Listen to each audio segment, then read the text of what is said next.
पापी गुद्धिया का छलावा। हमारे वेद पुराणों में कई ऐसे राज छुपे हैं जो आज भी हम नहीं जानते। ऐसी कई चीजें हैं जो आज भी अज्ञात हैं और हमारी समझ से परे हैं। इसी तरह एक और चीज है जिसके बारे में शायद लोग अनजान हैं। मुझे लगता है कि हमारे आसपास एक अंधेरी दुनिया है और उस दुनिया के कई छुपे हुए राज हैं। हम जैसे लोगों के लिए उस अंधेरी दुनिया के रहस्य को उजागर करना, यानी एक छोटा दिया लेकर अंधेरे में रास्ता तलाशने जैसा है। जब भी हमारे पूर्वज हमें अपने समय की कुछ कहानियां बताते हैं या भूत प्रेतों के बारे में किस्से सुनाते हैं, तो हम उन्हें अक्सर बकवास मान लेते हैं। हम इस अंधेरी दुनिया की बातों को झूठ समझते हैं और उसका मजाक उड़ाते हैं। लेकिन कभी-कभी अचानक हमें कुछ अजीब सा एहसास होता है कि यह सिर्फ कहानियां नहीं हैं, इनमें कुछ राज छुपे हैं। जब हमें कोई डरावना एहसास होता है तो हम सोचने लगते हैं कि यह कैसे हो सकता है, लेकिन इसका हमारे पास कोई जवाब नहीं होता। वह बस एक रहस्य बनकर रह जाता है।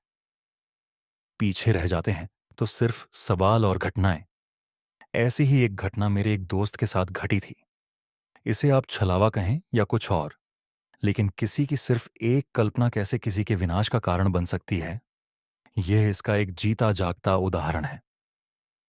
मैं आगे बताऊंगा कि मैंने ऐसा क्यों कहा है। अभी तो मैं आपको बस वो घटना बताता हूं जिसे हम भूत कहते हैं। वह किसी इंसान के लिए वरदान हो सकता है, लेकिन हर चीज की एक कीमत होती है जो कभी ना कभी हमें चुकानी पड़ती है। मेरा नाम नीरज है। आज मैं आपको मेरे एक दोस्त के साथ घटी घटना बताने जा रहा हूं। हालांकि मुझे उस घटना का कोई अनुभव नहीं था, लेकिन मैं उस घटना को जानता हूं क्योंकि मेरे दोस्त अभिषेक ने मुझे हर एक चीज के बारे में बताया था। बस उसका अंत मुझे पता नहीं है, लेकिन मैं जानता हूं कि उसका अंत कैसा हुआ होगा। इसलिए अब इस बात का निर्णय आप सभी को खुद करना होगा कि वह घटना सत्य है या असत्य। क्या आपके साथ भी कभी ऐसा हुआ है? आप कुछ सोच रहे होते हैं और कुछ वक्त बाद या फिर कुछ दिन बाद बिल्कुल वैसा ही आपके साथ होने लगता है या फिर आपके सामने घटित होने लगता है। किसी अनजान जगह पर आपको कुछ अजीब चीजें दिखाई देती हैं, कुछ भयानक अनुभव होते हैं। यदि कोई आपसे कहता है कि कुछ बुरा होने वाला है, किसी जगह पर कुछ बहुत ही भयानक चीज है, किसी चीज का वास है या कोई है जो उस जगह पर मंडरा रहा है, तो आप भी उस जगह पर बुरी चीजों का अनुभव करने लगते हैं। अभिषेक अक्सर भूत प्रेतों की कहानियों को लेकर मजाक किया करता था। उसे ऐसी कहानियों से बहुत चिढ़ थी। उसके लिए भूत पिशाच की बातें बस किसी बकवास की तरह होती थीं। कभी कभी तो वह हम पर भी गुस्सा हो जाता था। उसके मुताबिक यह सभी फर्जी कहानियां हैं या फिर मूर्ख लोगों द्वारा लोगों को बेवकूफ बनाने के लिए बनाई गई बातें हैं। अभिषेक पढ़ा लिखा था। वह अपना काफी समय मोबाइल या लैपटॉप पर काम करने में और पढ़ाई करने में बिताता था। कभी कभी वह भूत प्रेत और पिशाच के बारे में कहानियां भी पढ़ता था और घंटों तक हमारे साथ उनके बारे में बातें करता था। वह हमसे कहता था कि दुनिया में कोई भूत नहीं है, हम बस अपने अतीत से डरते हैं। हम सब ने अपने अतीत में कुछ गलतियां की हैं और वही हमारी गलतियां भूत हैं। उन्हीं को हम भूत समझ लेते हैं और उस वजह से हमारे मन में डर बना रहता है। जब भी हम किसी ऐसी जगह पर फंस जाते हैं या सुनसान जगह पर चले जाते हैं, तब हमारा ही अतीत हमारे सामने भूत बनकर खड़ा हो जाता है और उसी से हम डर जाते हैं। बाकी सब कुछ झूठ है, सब कुछ छलावा है। एक दिन लैपटॉप पर कुछ खोजते समय अभिषेक को एक लिंक मिली। यह एक कम्युनिटी थी, जैसे फॉरम या रेडिट पर होती है। उस कम्युनिटी का नाम था खौफनाक अनुभव। उसने सोचा कि चलो देखते हैं कि लोग इस कम्युनिटी पर क्या बकवास डाल रहे हैं, कैसी कैसी फालतू बातें कर रहे हैं। उसने तुरंत ही लिंक पर क्लिक कर दिया और उस कम्युनिटी पर पहुंच गया। वहां कई लोगों ने अपने भयानक अनुभव शेयर किए थे। करीबन हजारों लोग थे जिन्होंने अपने भयानक अनुभव के बारे में लिखा था। अभिषेक ने उनमें से कुछ को पढ़ना शुरू किया। वहां एक जोड़े ने एक नए घर में जाने का अपना अनुभव लिखा था, जहां उन्हें उनके नए घर में किसी अतृप्त आत्मा ने सताया था और आखिरकार उन्हें वह घर छोड़ना पड़ा। एक इंसान ने अतृप्त आत्माओं से ग्रस्त एक गुड़िया का अनुभव लिखा था। प्रेत, बाधित जगहों के बारे में भी कई लोगों ने तरह तरह के अनुभव शेयर किए थे। साथ ही कई लोगों ने पिशाच बाधा के संबंध में अपने उपाय, मंत्र या विधि आदि लिखे थे। अभिषेक ने ऐसी बहुत सी पोस्ट पढ़ी। उन सभी अनुभवों और उन पर लिखे समाधान को पढ़कर उसे अपने आप पर बहुत हंसी आ रही थी। अभिषेक बिस्तर पर लेटे लेटे सोच रहा था कि कैसी अंधविश्वासी बातें हैं। जैसे अमावस्या के दिन एक नींबू पर 21 बार वार करो और ठीक 21 घंटे बाद नींबू तुम्हें मुसीबत से बाहर निकाल देगा। क्या बकवास है। और तो और, एक काली लकड़ी पर आटे का एक गोला बनाकर उसमें उसी आटे से बनी गुड़िया रख दो। फिर अपने बाएं हाथ की उंगली काटकर उस पर खून बहा दो। फिर एक मंत्र का जाप करो और आपकी सारी इच्छाएं पूरी हो जाएंगी। सबके बारे में सोचते सोचते उसे एक विचार आया। अगर मैंने भी कुछ ऐसा ही अपना एक झूठा अनुभव यहां शेयर किया तो? उसने सोचा, एक कोई झूठी कहानी, एक बनावटी अनुभव के बारे में पोस्ट लिखकर देखता हूं। देखो तो सही, लोग उस पर क्या सोचते हैं। इस विषय में सोचते सोचते वह सो गया। अगले दिन अभिषेक शाम को जल्दी घर आ गया। रात के खाने के बाद वह अपना लैपटॉप खोलकर बैठ गया और उस कम्युनिटी पर चला गया। उसने उस कम्युनिटी पर अपना नया अकाउंट खोला और उसे नाम दिया पापी गुड़िया। अभिषेक ने अपने अनुभव के बारे में एक झूठी पोस्ट लिखने के लिए पूरा दिन कई काले जादू की वेबसाइट्स पर जाकर देखा। वहां से उसने कुछ जानकारी इकट्ठा की। उसका प्रयास ये था कि किसी भी तरह उसकी पोस्ट किसी को झूठी नहीं लगनी चाहिए। इसलिए उसने हर तरह की जानकारी निकाली जो लोगों को पढ़ने में सच लगे। दिन भर में उसने सोच लिया था कि उसे क्या लिखना है और क्या नहीं। फिर उसने एक पोस्ट लिखी जो कुछ इस तरह थी। हेलो दोस्तों, आज मैं आपके साथ अपना एक बहुत ही डरावना अनुभव साझा करना चाहता हूं। 2 साल पहले की बात है, जब मैं किसी काम के लिए कोंकण गया था। वहां मैं कुछ दिनों के लिए एक सरकारी कॉटेज में रुका था। वहां मुझे कुछ बहुत ही अजीब सा अनुभव हुआ। वहां कुछ था जो मेरे आसपास मंडरा रहा था। रात के 12 बजे के बाद मुझे किसी तरह की एक अजीब सी आवाज़ें सुनाई दी, जैसे वो एक अजीब तरह का शोर हो। फिर ऐसा लगा जैसे कोई मेरे चारों ओर घूम रहा हो, लेकिन तब मैंने उस चीज को नजरअंदाज कर दिया। तीसरे दिन मैंने एक आकृति देखी, एक छोटी सी आकृति जिसे देखकर मैं चौंक गया। फिर वह धीरे धीरे आगे बढ़ी और उसने मुझसे पूछा, पूछो, क्या पूछना चाहते हो? उसकी आवाज इतनी अजीब थी कि मैं उसी वक्त वहां से भाग गया। यह पोस्ट लिखने के बाद अभिषेक ने उसे कम्युनिटी में पोस्ट कर दिया। उसने सोचा, अब देखता हूं कि लोग इस पर कैसे प्रतिक्रिया देते हैं। और मैंने वह पूरी रात बाहर एक बस स्टैंड पर बिताई। अभिषेक अपनी एक झूठी कहानी में रंग भर रहा था। उसने आगे लिखा, अगली सुबह मैं घबराया हुआ वापस कॉटेज पर चला गया, अपना सामान उठाया और अपने घर लौट आया। मुझे लगा कि मैं मुसीबत से छुटकारा पा चुका हूं, लेकिन नहीं, वह गुड़िया मुझे फिर से दिखाई देने लगी। उसके आने से पहले मुझे एक अजीब सी आवाज़ सुनाई देती थी। फिर कहीं अंधेरे में वह खड़ी दिखाई देती। अंधेरे में घसीटते हुए वो मेरे पास चली आती और मुझसे कहती, पूछो, तुम क्या पूछना चाहते हो? उसके आने का संकेत ये होता था कि उसके आने से पहले मुझे वह अजीब सी आवाज़ सुनाई देने लगती थी। उस आवाज़ को सुनकर मेरा शरीर ठंडा पड़ जाता था, हाथ पैर कांपने लगते थे। फिर मैंने अपने परिवार को इसके बारे में बताया। हमने इस उलझन को सुलझाने के लिए अपने गांव जाने का फैसला किया। हमारे गांव में एक आदमी था जिसके बारे में मैंने सुना था कि उसे ऐसी चीजों का अनुभव है। वह भूत पिशाच को वश में करना जानता है, तंत्र मंत्र विधि का जाता था और भविष्यवाणी करना भी जानता था। तो मैं उसके घर चला गया। वहां जाकर मैंने बाबा को सारी बात विस्तार से बताई। सारी बात सुनने के बाद उन्होंने कहा, तुम्हारे पीछे एक पिशाच पड़ा है। वह अच्छा भी है और बुरा भी। तुम जिस कॉटेज में रुके थे, उस पिशाच को उस स्थान पर जागृत किया गया है, यानी जगाया गया है। ये एक ऐसा पिशाच है जो इंसानों की इच्छाएं पूरी करने की ताकत रखता है, लेकिन अब वह किसी कारणवश वहीं पर फंस गया है। मैंने उनसे पूछा, मैं इससे छुटकारा कैसे पा सकता हूं? उन्होंने कहा, इससे छुटकारा पाने का एक ही तरीका है कि तुम उससे 3 सवाल पूछो, लेकिन सवाल सोच समझकर पूछना। अगर तुमने कोई अजीब सा सवाल पूछ लिया और वह सवाल उसे पसंद नहीं आया, तो वह गुस्सा हो जाएगा। वह तुम्हारी गर्दन पर बैठ जाएगा और तब तक शांत नहीं होगा जब तक उसे जगाने वाले आदमी का खून उसके मुंह में नहीं जाएगा। यह सुनकर मैं स्तब्ध रह गया। यह चीजें कितनी भयानक होती हैं। ये सब लिखते हुए अभिषेक खुद पर ही हंस रहा था कि वे कैसी अजीब बातें लिख रहा है। उसने फिर से लिखना शुरू किया। फिर मैंने 3 आसान सवाल पूछने का निर्णय लिया, क्योंकि मुझे डर था कि अगर मैंने कुछ गलत पूछ लिया तो मेरे साथ कुछ बुरा हो सकता है। अगली रात वो गुड़िया जिसमें वह पिशाच छिपा हुआ था वापस आ गया।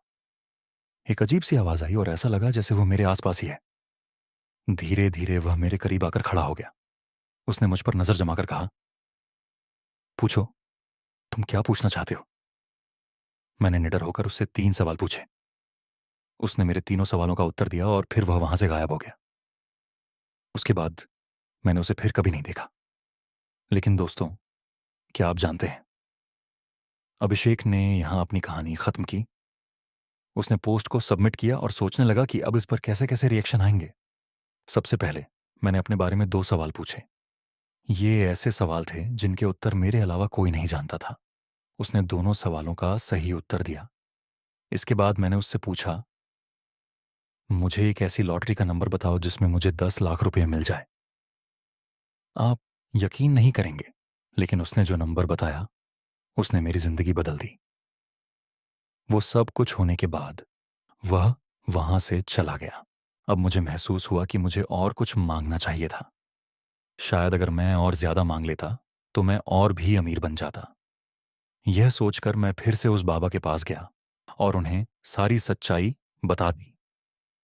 मैंने उनसे पूछा, मुझे उस पिशाच को फिर से बुलाना है, उस गुड़िया को जिंदा करना है। उसे बुलाने की विधि क्या है और इसके लिए मुझे क्या करना होगा? बाबा जोर से हंस पड़े और बोले, तुम मूर्ख हो। अच्छा हुआ कि वह लौट गया, वरना ज्यादातर लोग उसे बुलाने के बाद उसके जाल में फंस जाते हैं या फिर मर जाते हैं। हर चीज की अपनी एक कीमत होती है। जब कुछ मिलता है तो कुछ खोना भी पड़ता है। तुम्हें तो खुश होना चाहिए कि तुम सही सलामत बच गए हो। बाबा की यह बात सुनकर भी मैं रुका नहीं। मैंने उन्हें पैसों का लालच भी दिया, लेकिन उन्होंने इनकार कर दिया। उनका यही कहना था कि वह मेरे पाप में भागीदार नहीं बनना चाहते। बाबा ने जो भी कहा हो, लेकिन मैंने ठान लिया था कि चाहे जो भी हो, मैं उस पिशाच को वापस बुलाने का तरीका जानकर रहूंगा। मैंने बाबा के पीछे पड़कर उन्हें मजबूर कर दिया। आखिरकार थक हार कर बाबा ने कहा, मैं तुम्हें विधि बताऊंगा, लेकिन याद रखना, अगर कुछ अच्छा या बुरा होता है तो इसकी जिम्मेदारी केवल तुम्हारी होगी। इस विधि को करते समय बेहद सावधान रहना। ज जब भी अमावस्या की रात करीब हो, तभी यह विधि की जा सकती है। इसे अमावस्या के 2 दिन पहले या उसके 2 दिन बाद तक किया जा सकता है, लेकिन ठीक अमावस्या की रात को विधि करने से इसके सफल होने की संभावना और भी बढ़ जाती है। टू, तुम्हें एक साधारण कपड़े की गुड़िया खरीद कर लानी होगी या फिर अपने पास के पुराने कपड़ों से एक बनानी होगी। गुड़िया में हाथ, पैर, आंखें, नाक और मुंह सब कुछ होना चाहिए। 3, फिर अपने नाखून काटकर उसकी एक माला बना लेना। उस माला को गुड़िया को पहना देना। 4, इसके बाद दाहिने हाथ के अंगूठे से खून निकालकर गुड़िया के माथे पर लगाना। 5, फिर नमक का एक घेरा बनाकर गुड़िया को उस घेरे में रखना। 6, अपना दाहिना हाथ गुड़िया की छाती पर रखकर उसे पुकारना। इसके लिए तुम्हें एक मंत्र बोलना होगा। बाबा ने चेतावनी दी, सावधान रहना, क्योंकि यह विधि करते समय अगर कुछ भी गलत हुआ तो इसका अंजाम बहुत भयानक हो सकता है। यह सब सुनने के बाद मैंने मन ही मन फैसला कर लिया कि मैं इसे जरूर आजमाऊंगा। ओ कामना पूर्ण पिशाच अहम तवा मायाम अगमम पूता अगमम इच्छा पूर्ण कर तू अहम। यह मंत्र बोलते ही ऐसा लगेगा जैसे उस गुड़िया में जान आ गई हो। एक अजीब सी आवाज सुनाई देगी जो इस बात का संकेत होगा कि पिशाच अब तुम्हारे पास पहुंच चुका है। लेकिन एक बात का ध्यान रखना होगा, तुम्हें उस गुड़िया से यानी उस पिशाच से जो भी 3 सवाल पूछने हैं उन्हें पहले ही लिखकर रखना होगा। तीनों सवालों के जवाब मिलने तक गुड़िया उसी घेरे के अंदर रहनी चाहिए। अगर किसी कारण से विधि ठीक से नहीं हुई तो तुम्हें कुछ भी महसूस नहीं होगा। गुड़िया में कोई हलचल नहीं होगी। ऐसी स्थिति में तुम उस गुड़िया को फेंक सकते हो। अगर गुड़िया जाग गई और तुमने डर के मारे उससे सवाल नहीं पूछा तो वह तुम्हें हर रात दिखाई देगी। वह तुमसे पूछेगी, पूछो, तुम क्या पूछना चाहते हो। अगर उसे गुस्सा आ गया तो वह तुम्हें मार भी सकती है। अगर तुम उससे सवाल पूछने के बाद भी उसे देखते रहो तो समझ लो कि तुम बड़े संकट में हो। इस स्थिति में इस दूसरे मंत्र को 3 बार बोलना होगा। स्वामीनम समीपम प्रत्यागत प्रार्थवठालु तपुनः स्वामीना समीपम गच्छ। इसका अर्थ है कि पिशाच अपने मूल स्वामी यानी जिसने उसे जन्म दिया है उसके पास लौट जाएगा। यह सब लिखने के बाद अभिषेक ने अपनी पोस्ट पब्लिश कर दी। उसे यह सोचकर हंसी आ रही थी कि उसने कितनी बढ़िया और डरावनी कहानी गढ़ी है। वह सोच रहा था कि लोग इसे पढ़कर जरूर डर जाएंगे। उस समय रात के 12 बज रहे थे और वह अमावस्या की रात थी। अभिषेक अपनी कहानी पर मुस्कुराते हुए सो गया। अगले दिन जब वह काम से घर लौटा तो उसने रात का खाना खाया और अपना लैपटॉप खोलकर बैठ गया। वह यह देखना चाहता था कि उसकी पोस्ट पर लोगों ने क्या क्या कमेंट किए हैं। कई लोगों ने उसकी पोस्ट को लाइक और शेयर किया था। एक कमेंट में लिखा था, कितना खौफनाक अनुभव है। एक दूसरी टिप्पणी में सवाल पूछा गया, आप इस विधि के लिए उस बाबा को पैसे देने के लिए तैयार थे तो फिर आपने इसे यहां पर फ्री में क्यों पोस्ट किया। यह पढ़कर अभिषेक हंस पड़ा। उसने कमेंट का जवाब देते हुए लिखा, मैं बस देखना चाहता हूं कि कौन कौन इस विधि को करने की हिम्मत रखता है। वहीं एक ने लिखा था, क्या बकवास कहानी है। इस कमेंट को पढ़कर अभिषेक खूब हंसा। वह वहां लिखना चाहता था, तुम सही हो, लेकिन उसने ऐसा नहीं किया क्योंकि वह देखना चाहता था कि आने वाले दिनों में लोग उसकी पोस्ट पर और क्या क्या लिखते हैं। कुछ दिन और बीत गए। दिन ब दिन लोग उसकी पोस्ट पर कमेंट कर रहे थे। अभिषेक हर रात उस कम्युनिटी में जाकर कमेंट्स पढ़ता और उन्हें पढ़कर मजा लेता। वह सोच रहा था कि लोग कितने बेवकूफ होते हैं, किसी भी बात को सच मान लेते हैं। उसकी पोस्ट पर ज्यादातर लोगों को उसका अनुभव सच लग रहा था और इस बात से अभिषेक बहुत खुश था। आज अमावस्या है और मैं यह विधि करने जा रही हूं। मैं पिछले 2 दिनों से इसकी तैयारी कर रही हूं। गुड़िया और बाकी सभी सामान तैयार है। कल मैं आपको विस्तार से बताऊंगी कि क्या हुआ। रात के 11 बज चुके थे। बिना कुछ लिखे उसने अपना लैपटॉप बंद किया और सोने चला गया। काफी देर तक उसे नींद नहीं आई क्योंकि उसके मन में बार बार यही ख्याल आ रहा था, क्या उस लड़की ने सचमुच यह विधि की होगी। क्या उसने सचमुच यह सब कुछ आजमाया होगा। अगर किया तो क्या हुआ होगा। इन सब के बारे में सोचते सोचते अभिषेक के शरीर पर रोंगटे खड़े हो गए। भले ही यह एक मजाक था लेकिन फिर भी यह डरावना था। इन विचारों के बीच अभिषेक को थोड़ी देर बाद नींद आ गई। सुबह जब वह उठा तो काम पर जाने से पहले उसने अपनी पोस्ट को एक बार फिर से चेक किया। अभी तक उस लड़की की कोई नई कमेंट नहीं आई थी। अभिषेक उसकी प्रतिक्रिया पढ़ने के लिए उत्सुक था। उस दिन ऑफिस में बहुत काम था। काम करते करते कब रात के 11 बज गए उसे पता ही नहीं चला। देर रात जब वह घर पहुंचा तो बहुत थक चुका था। बाहर ही खाना खाकर वह सीधे बिस्तर पर गिर पड़ा और सो गया। रात का सन्नाटा और कुत्ते की आवाज उस रात बाहर बहुत अंधेरा था।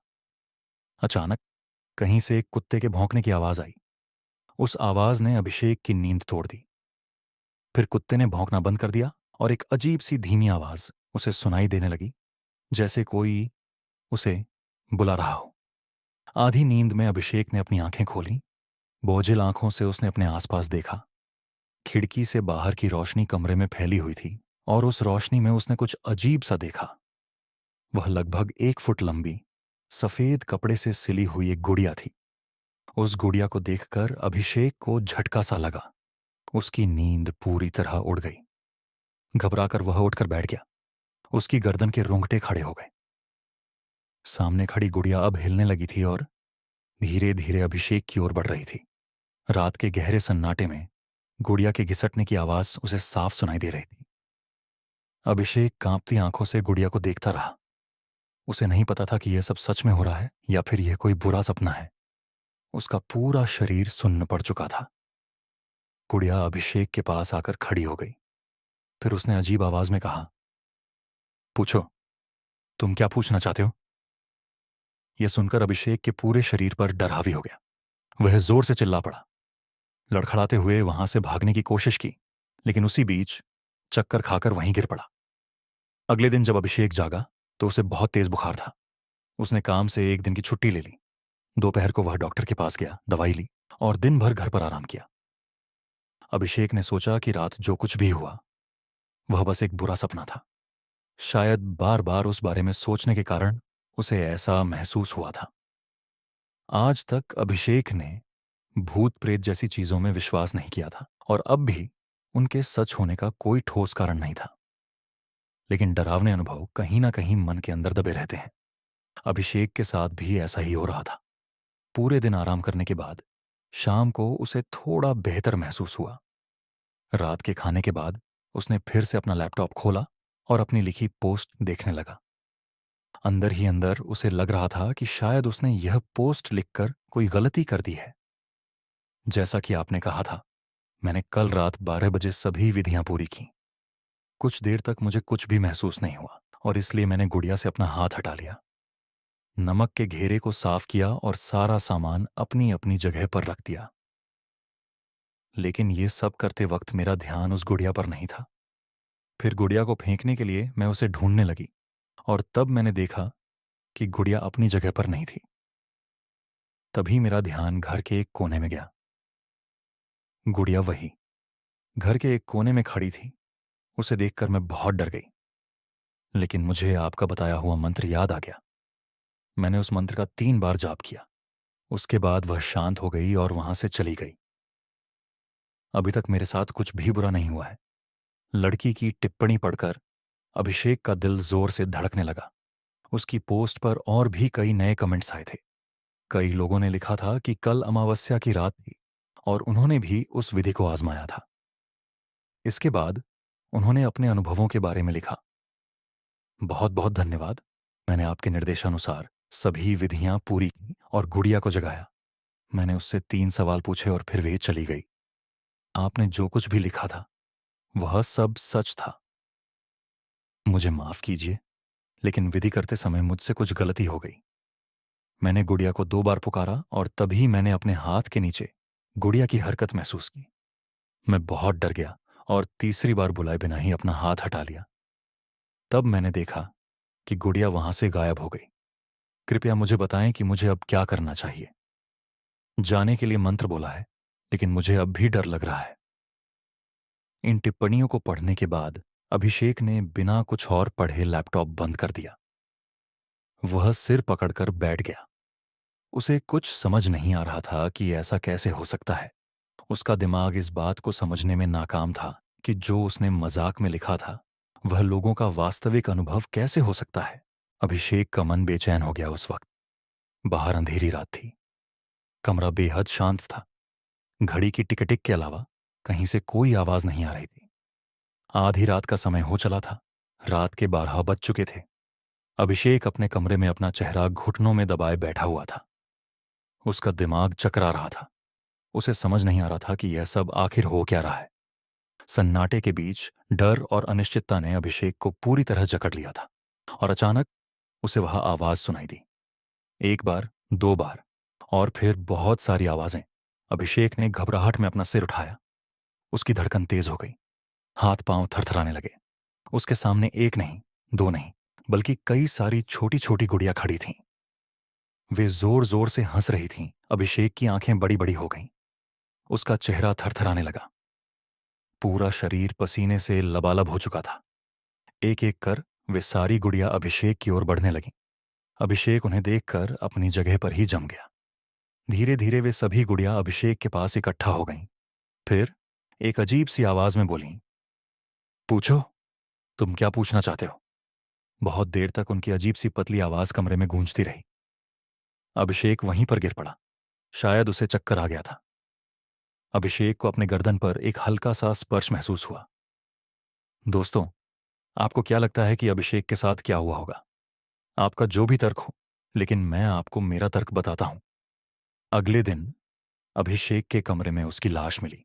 मुझे यह पता था कि वह ऐसा कुछ कर रहा था। मतलब, उसने जो भी पोस्ट लिखी थी और उस पर जो भी कमेंट आए थे, उसने मुझे ऑफिस में इन सब के बारे में बताया था। उसकी मौत के बाद मैंने उसकी पोस्ट को बहुत ढूंढा, पर वह पोस्ट मुझे कहीं भी नहीं मिली। जहां तक मेरा तर्क है, अभिषेक ने अपनी पोस्ट में उस गुड़िया से छुटकारा पाने के लिए एक मंत्र दिया था।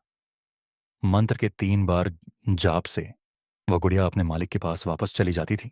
लेकिन अभिषेक ने इस बारे में नहीं सोचा था कि वह गुड़िया, वह पिशाच, उसका मालिक कौन था। दरअसल वह खुद ही उस पिशाच का मालिक था।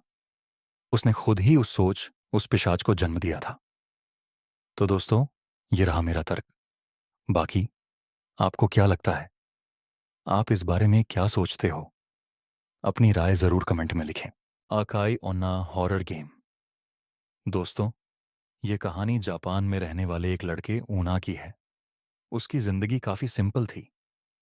दिन में कॉलेज की क्लासेस होती थीं, शाम लाइब्रेरी में बैठकर असाइनमेंट सॉल्व करते हुए निकल जाती थी और रात कंप्यूटर गेमिंग में गुजरती थी। पर 21 अक्टूबर की रात उसकी जिंदगी बिल्कुल बदल गई। ऊना की अक्सर कॉलेज से सीधा लाइब्रेरी जाकर पढ़ाई करता था। उस दिन ऊना काफी थका हुआ था, इसलिए उसकी आंख लाइब्रेरी में ही लग गई। और जब आंख खुली तो उसने देखा कि घड़ी में रात के 12:30 हो रहे हैं। ऊना की कभी भी इतनी देर रात अपने घर से बाहर नहीं रहता था। उसने फटाफट अपने सामान को पैक किया और अपने घर की ओर निकल पड़ा। ऊना का घर लाइब्रेरी से करीब 20 मिनट दूर था, पर उसके घर जाने के लिए एक शॉर्टकट रास्ता भी था, जिससे वह बस 10 मिनट में पहुंच जाता था। लेकिन उसे सब लोग उस शॉर्टकट को लेने से अक्सर मना किया करते थे। उस शॉर्टकट वाले रास्ते पर कोई भी लैंप या रोशनी नहीं थी। उस रास्ते पर बिल्कुल अंधेरा रहता था और लोग कहते थे कि उस अंधेरे में अकाई ओना रहती है। अकाई ओना जापान का एक मिस्टीरियस हॉरर लेजेंड था। कहते हैं कि बहुत से लोगों को रात के अंधेरे में एक लाल रंग की ड्रेस में लड़की दिखाई देती है, और उस लड़की के चेहरे को अगर कोई देख लेता है तो वह लड़की उसके पीछे एक साया की तरह फंस जाती है। कई लोग या तो गायब हो गए या मरे हुए पाए गए। पर ओना की अकाई ओना को बस एक हॉरर लेजेंड मानता था। और तो और, वह पहले भी कई बार उस शॉर्टकट से घर गया था और उसे कभी ऐसा कुछ नहीं मिला। पर यह पहली बार था जब इतनी रात हो चुकी थी। ऊनाकी को बहुत तेज नींद आ रही थी और वह बिना कुछ सोचे उसी शॉर्टकट वाले रास्ते पर चल पड़ा। शुरुआत में ऊना को उस रास्ते पर कुछ भी दिखाई नहीं दे रहा था, पर धीरे धीरे हल्की आसमान की रोशनी में उसे थोड़ा बहुत रास्ता दिखाई देने लगा। कुछ दूर चलते ही अचानक ऊनाकी को दीवार के पास एक औरत खड़ी दिखाई दी। उस औरत ने लाल रंग की ड्रेस पहनी हुई थी। ऊनाकी को अचानक से घबराहट होने लगी। वह उस औरत का चेहरा देख नहीं पा रहा था और वह बस चुपचाप एक जगह खड़ी थी। ऊनाकी को बहुत अजीब लगा कि इतनी रात में यह औरत क्यों दीवार के पास खड़ी है। और तो और, उसने एक लाल रंग की ड्रेस पहनी हुई थी। उसे एक पल के लिए लगने लगा कि अकाई ओना का लेजेंड कहीं सच तो नहीं। फिर भी उनाकी बिना कुछ बोले अपना सिर झुकाए आगे चलता रहा। लेकिन जैसे ही उनाकी उस औरत के पास से गुजरा, उससे रहा नहीं गया और उसने नजर उठाकर उस औरत के चेहरे को देख लिया और उसके होश उड़ गए। उस औरत का चेहरा भयानक था, इतना सफेद कि ऐसा लग रहा था कि वहां पर किसी औरत की लाश खड़ी हुई है। इतना अजीब चेहरा ओनाकी ने आज तक नहीं देखा था। ओनाकी उस औरत को देखकर बहुत डर गया और वहां से जल्दी से भाग गया। जैसे तैसे वह अपने घर पहुंचा। ओनाकी ने जो देखा वह उसे भूल नहीं पा रहा था। उस औरत का चेहरा मानो उसके दिमाग के अंदर छप गया था। अगले दिन ओनाकी अपनी उसी रूटीन के साथ जिंदगी जीने लगा, पर अब शाम होते ही उसके साथ कुछ अजीब होने लगा था। उसे ऐसा महसूस होता कि जैसे उसके आसपास कोई मौजूद है जो उस पर नजर गड़ाए बैठा हुआ है। ऐसी ही एक रात ऊनाकी अपने बिस्तर पर चादर ओढ़कर सो रहा था। तभी उसे ऐसा लगा कि जैसे किसी ने उसकी चादर को नीचे की तरफ से खींचा। ऊनाकी की नींद खुल गई। उसने सहमी नजरों से इधर उधर देखा तो उसे कुछ नहीं दिखा। पर तभी उसकी आंखों के सामने एक लाल परछाई तेजी से कमरे की खिड़की के बाहर चली गई। उनाकी को अपनी आंखों पर विश्वास नहीं हो रहा था। उसे लग रहा था कि वह पागल होता जा रहा है। उसने खुद को समझाया कि यह सब उसका वहम था और जबरदस्ती अपनी आंखें बंद करके छत की तरफ मुंह करके सो गया। कुछ देर तक सोने की कोशिश करने के बाद उनाकी ने बेचैनी में अपनी आंख खोली और फिर जो उसे दिखा वह इस दुनिया के ही परे था। उसके कमरे की छत पर बिस्तर के ठीक ऊपर वही लाल ड्रेस वाली लड़की दीवार से चिपकी हुई उसे घूर रही थी। उनाकी जोर से चीखा और वहीं उसकी नींद खुल गई। उनाकी को अब समझ आया कि वह असल में यह सब एक सपने में देख रहा था। उसका गला बुरी तरह सूख गया और पूरा शरीर पसीने पसीने में भीगा था। तभी वह उठकर पानी पीने लगा। पानी पीते हुए उनाकी की नजर अपने कमरे की खिड़की पर गई और उसके हाथ से पानी का गिलास छूट गया। खिड़की के ठीक बाहर वही लाल ड्रेस वाली औरत खड़ी थी और वह अपने उसी भयानक चेहरे से उनाकी को घूर रही थी। लेकिन उनाकी ने जैसे ही लाइट्स ऑन की तो उसने देखा कि खिड़की पर कोई नहीं था। दिन ब दिन ये सब इंसिडेंट्स बढ़ते जा रहे थे। उसे हर जगह अकाई ओना दिखने लगी थी। उनाकी ने अपने कुछ दोस्तों से भी इस बारे में बात की, पर किसी ने भी उसकी बातों पर विश्वास नहीं किया। उसके दिमाग में यही चल रहा था कि कहीं वह अब गायब तो नहीं हो जाएगा। उनाकी का डर बढ़ता ही जा रहा था। उसने डिसाइड किया कि वह पुलिस स्टेशन जाकर वहां से मदद मांगेगा, पर तभी उसे अपने घर के मेन गेट खुलने की आवाज आई। उनाकी हिम्मत करके बाहर देखने गया तो उसने देखा कि उसके घर का दरवाजा पूरा खुला हुआ था और बाहर से तेज हवाएं अंदर आ रही थीं। उनाकी ने अपने एक दोस्त को सब कुछ बताने के लिए फोन मिलाया। वह बस अपने साथ हुए इंसिडेंट्स के बारे में बोलता चला गया। तभी बात करते करते वह एकदम से रुक गया, क्योंकि उसे अपनी गर्दन के ऊपर किसी की सांसें महसूस हुईं। उनाकी समझ गया कि उसके पीछे कोई खड़ा था। एकदम से उसे एक हाथ अपनी गर्दन पर आता हुआ महसूस हुआ। जब उनाकी ने शीशे में देखा तो वह कांप उठा। अकाई ओना उसके ठीक पीछे खड़ी थी। उनाकी ने घबराते हुए अपने दोस्त से फोन पर कहा, अकाई ओना, वो मुझे लेने आई है। वो वो मुझे लेने आ गई है। कुछ ही देर बाद उनाकी का दोस्त उसके घर पहुंचा। उनाकी का पूरा घर तहस नहस हो चुका था। ऐसा लग रहा था कि जैसे घर के अंदर कोई तूफान आया हो। उसके दोस्त ने पूरा घर ढूंढा, पर उनाकी कहीं भी नहीं था। उनाकी अपने ही घर से गायब था और उस दिन के बाद वह कभी किसी को नहीं मिला। आज तक कोई नहीं जानता कि उनाकी के साथ आखिर हुआ क्या था।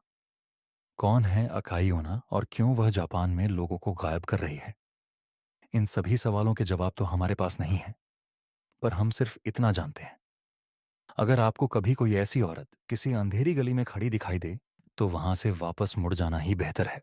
School horror story 8th class में पढ़ रहे रिजुल की है।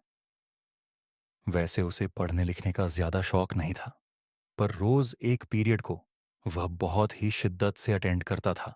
वेंकट सर का पीरियड। वेंकट सर रिजुअल की क्लास को मैथ्स पढ़ाते थे और रिजुअल के सबसे फेवरेट टीचर भी थे।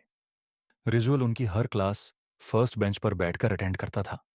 वेंकट सर की खास बात यह थी कि एक अच्छे टीचर होने के साथ साथ वह बहुत पंक्चुअल भी थे। वह क्लास में कभी भी लेट नहीं आते थे। पर उस दिन कुछ अलग था।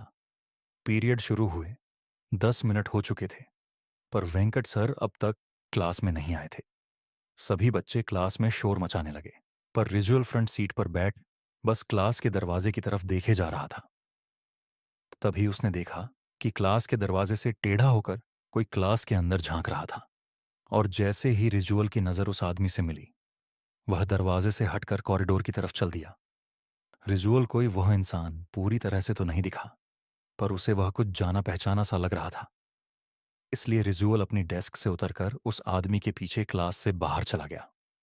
बाहर निकलते ही रिजुअल ने देखा कि वह कोई और नहीं बल्कि वेंकट सर ही थे, और अब वह कॉरिडोर में चलते हुए उसके क्लासरूम के पोर्ट डायरेक्शन में जा रहे थे। रिजुअल को यह बात समझ नहीं आई। रिजुअल ने उन्हें बुलाने की कोशिश भी की, पर ऐसा लग रहा था कि जैसे उन तक रिजुअल की आवाज ही नहीं पहुंच रही थी। तभी वह रिजुअल के सामने एक दूसरे क्लासरूम के अंदर घुसे। रिजुअल दौड़कर उनके पीछे गया। वह क्लासरूम में आ गया, पर अंदर घुसते ही वह बहुत हैरान हो गया। जिस क्लास में उसके सामने सर घुसे थे, वह क्लास बिल्कुल खाली थी। रिजुअल को कुछ समझ नहीं आ रहा था। तभी उसे कॉरिडोर में किसी के चलने की आवाज आई। उसने बाहर निकलकर देखा तो कॉरिडोर में कोई और नहीं, बल्कि वेंकट सर ही चल रहे थे। रिजुअल अब भी उन्हें आवाज लगाता हुआ उनके पीछे भागा, पर वेंकट सर मानो अब भी रिजुअल की आवाज को सुनकर अनसुना कर रहे थे। रिजुअल तेजी से उनके पीछे गया। तभी वेंकट सर कॉरिडोर के आखिर में लगी एक खिड़की के पास खड़े हो गए। रिजुअल उनके पास जाने लगा तो उसकी नजर जमीन पर गई। खिड़की से बहुत तेज धूप आ रही थी, जिसकी वजह से जमीन पर रिजुअल की ओर खिड़की की भी परछाई बन रही थी, पर वहां वेंकट सर की कोई भी परछाई नहीं थी। ये बात रिजुअल को बहुत ही ज्यादा अजीब लगी, पर अब वेंकट सर उसके सामने ही खड़े थे। वह उनके पास गया और उनसे कहने लगा, सर, हमारी क्लास में आपका पीरियड है, आप क्लास लेने क्यों नहीं आए? रिजुअल के बात बोलते ही कॉरिडोर में एक अजीब सा सन्नाटा छा गया। खिड़की से आ रही तेज धूप की रोशनी मानो अचानक गायब हो गई और पूरे कॉरिडोर में अंधेरा छा गया। ऐसा लग रहा था कि शायद कोई बहुत बड़ा तूफान आने वाला था। रिजुअल अब थोड़ा घबराने लगा, लेकिन उसने वेंकट सर से फिर से पूछा, सर, क्या हुआ? आप कुछ बोल क्यों नहीं रहे? तभी वेंकट सर पीछे मुड़े और उन्हें देखते ही रिजुअल की धड़कनें थम सी गईं। वेंकट सर का पूरा शरीर सफेद पड़ा था। उनके चेहरे का मांस उनके चेहरे से नीचे लटक रहा था और वह बहुत ही ज्यादा भयानक लग रहे थे। रिजुअल डर के मारे धीरे धीरे पीछे होने लगा। रिजुअल को अपनी आंखों पर विश्वास ही नहीं हो रहा था। अचानक ही उसके सामने खड़े वेंकट सर ने अपने मुंह को खोलकर बहुत बड़ा कर लिया और वह कुछ बोलने की कोशिश करने लगे, लेकिन अजीब सी आवाजों के अलावा वह कुछ भी नहीं कह पा रहे थे। देखते ही देखते वेंकट सर का शरीर अकड़ने लगा और रिजुअल उन्हें देखकर थमसा गया। उन्होंने रिजुअल की तरफ अपना हाथ आगे बढ़ाया ही था कि वह देखते ही रिजुअल वहां से उल्टी तरफ भागने लगा।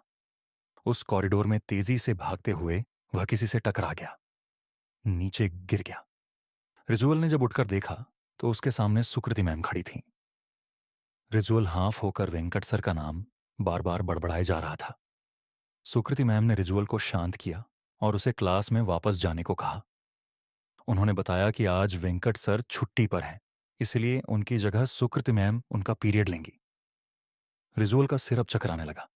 अगर वेंकट सर छुट्टी पर थे तो आखिर रिजुअल ने कॉरिडोर में किसे देखा था?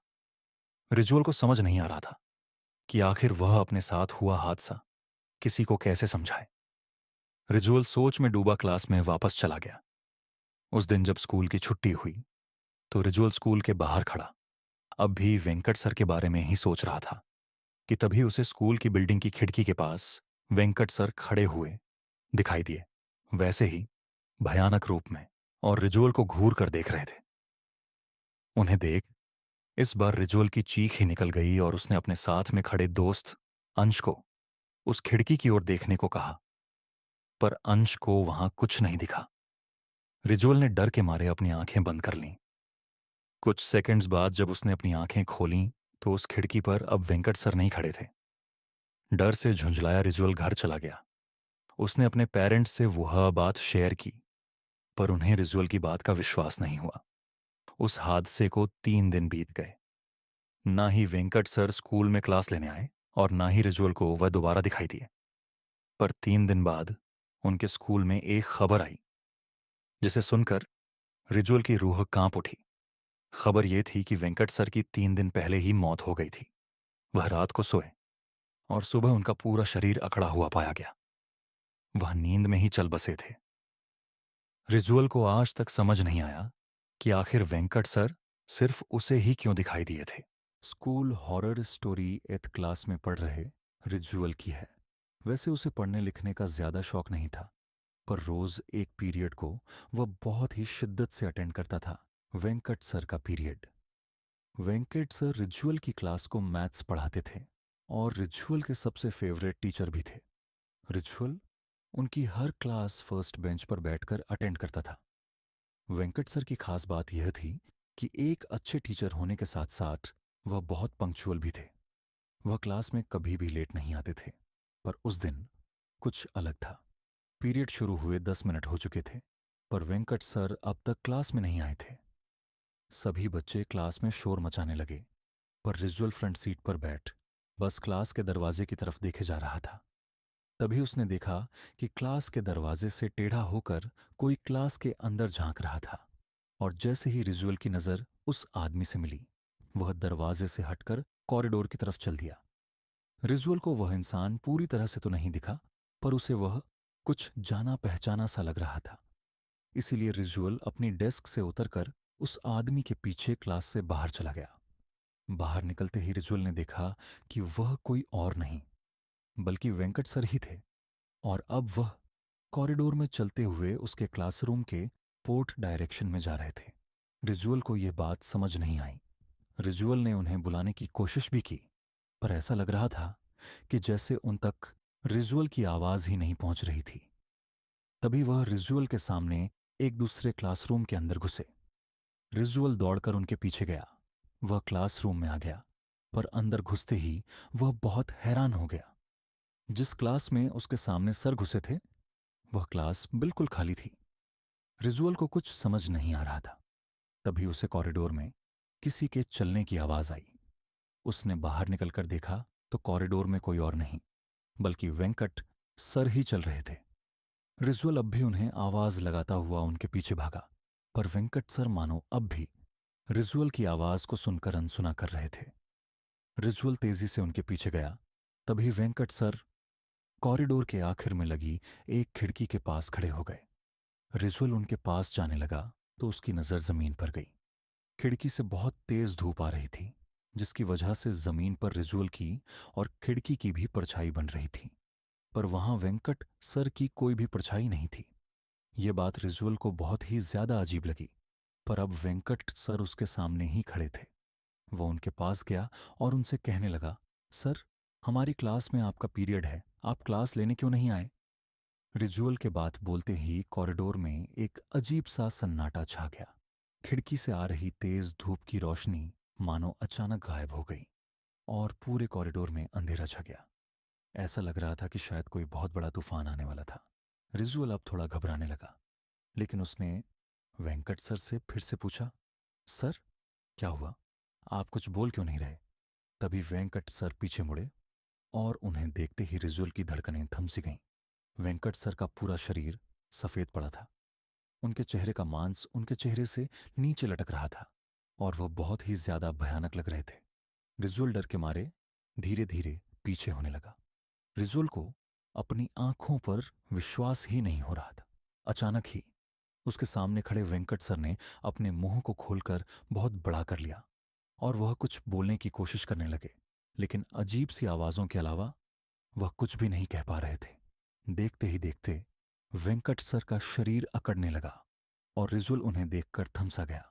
उन्होंने रिजुअल की तरफ अपना हाथ आगे बढ़ाया ही था कि वह देखते ही रिजुअल वहां से उल्टी तरफ भागने लगा। उस कॉरिडोर में तेजी से भागते हुए वह किसी से टकरा गया, नीचे गिर गया। रिजुअल ने जब उठकर देखा तो उसके सामने सुकृति मैम खड़ी थीं। रिजुअल हाफ होकर वेंकट सर का नाम बार बार बड़बड़ाए जा रहा था। सुकृति मैम ने रिजुअल को शांत किया और उसे क्लास में वापस जाने को कहा। उन्होंने बताया कि आज वेंकट सर छुट्टी पर हैं, इसलिए उनकी जगह सुकृति मैम उनका पीरियड लेंगी। रिजुअल का सिर अब चकराने लगा। अगर वेंकट सर छुट्टी पर थे तो आखिर रिजुअल ने कॉरिडोर में किसे देखा था? रिजुअल को समझ नहीं आ रहा था कि आखिर वह अपने साथ हुआ हादसा किसी को कैसे समझाए। रिजुअल सोच में डूबा क्लास में वापस चला गया। उस दिन जब स्कूल की छुट्टी हुई तो रिजुअल स्कूल के बाहर खड़ा अब भी वेंकट सर के बारे में ही सोच रहा था कि तभी उसे स्कूल की बिल्डिंग की खिड़की के पास वेंकट सर खड़े हुए दिखाई दिए, वैसे ही भयानक रूप में, और रिचुअल को घूर कर देख रहे थे। उन्हें देख इस बार रिचुअल की चीख ही निकल गई और उसने अपने साथ में खड़े दोस्त अंश को उस खिड़की की ओर देखने को कहा, पर अंश को वहां कुछ नहीं दिखा। रिचुअल ने डर के मारे अपनी आंखें बंद कर लीं। कुछ सेकंड्स बाद जब उसने अपनी आंखें खोलीं तो उस खिड़की पर अब वेंकट सर नहीं खड़े थे। डर से झुंझलाया रिजुअल घर चला गया। उसने अपने पेरेंट्स से वह बात शेयर की, पर उन्हें रिजुअल की बात का विश्वास नहीं हुआ। उस हादसे को 3 दिन बीत गए। ना ही वेंकट सर स्कूल में क्लास लेने आए और ना ही रिजुअल को वह दोबारा दिखाई दिए। पर 3 दिन बाद उनके स्कूल में एक खबर आई जिसे सुनकर रिजुअल की रूह कांप उठी। खबर यह थी कि वेंकट सर की 3 दिन पहले ही मौत हो गई थी।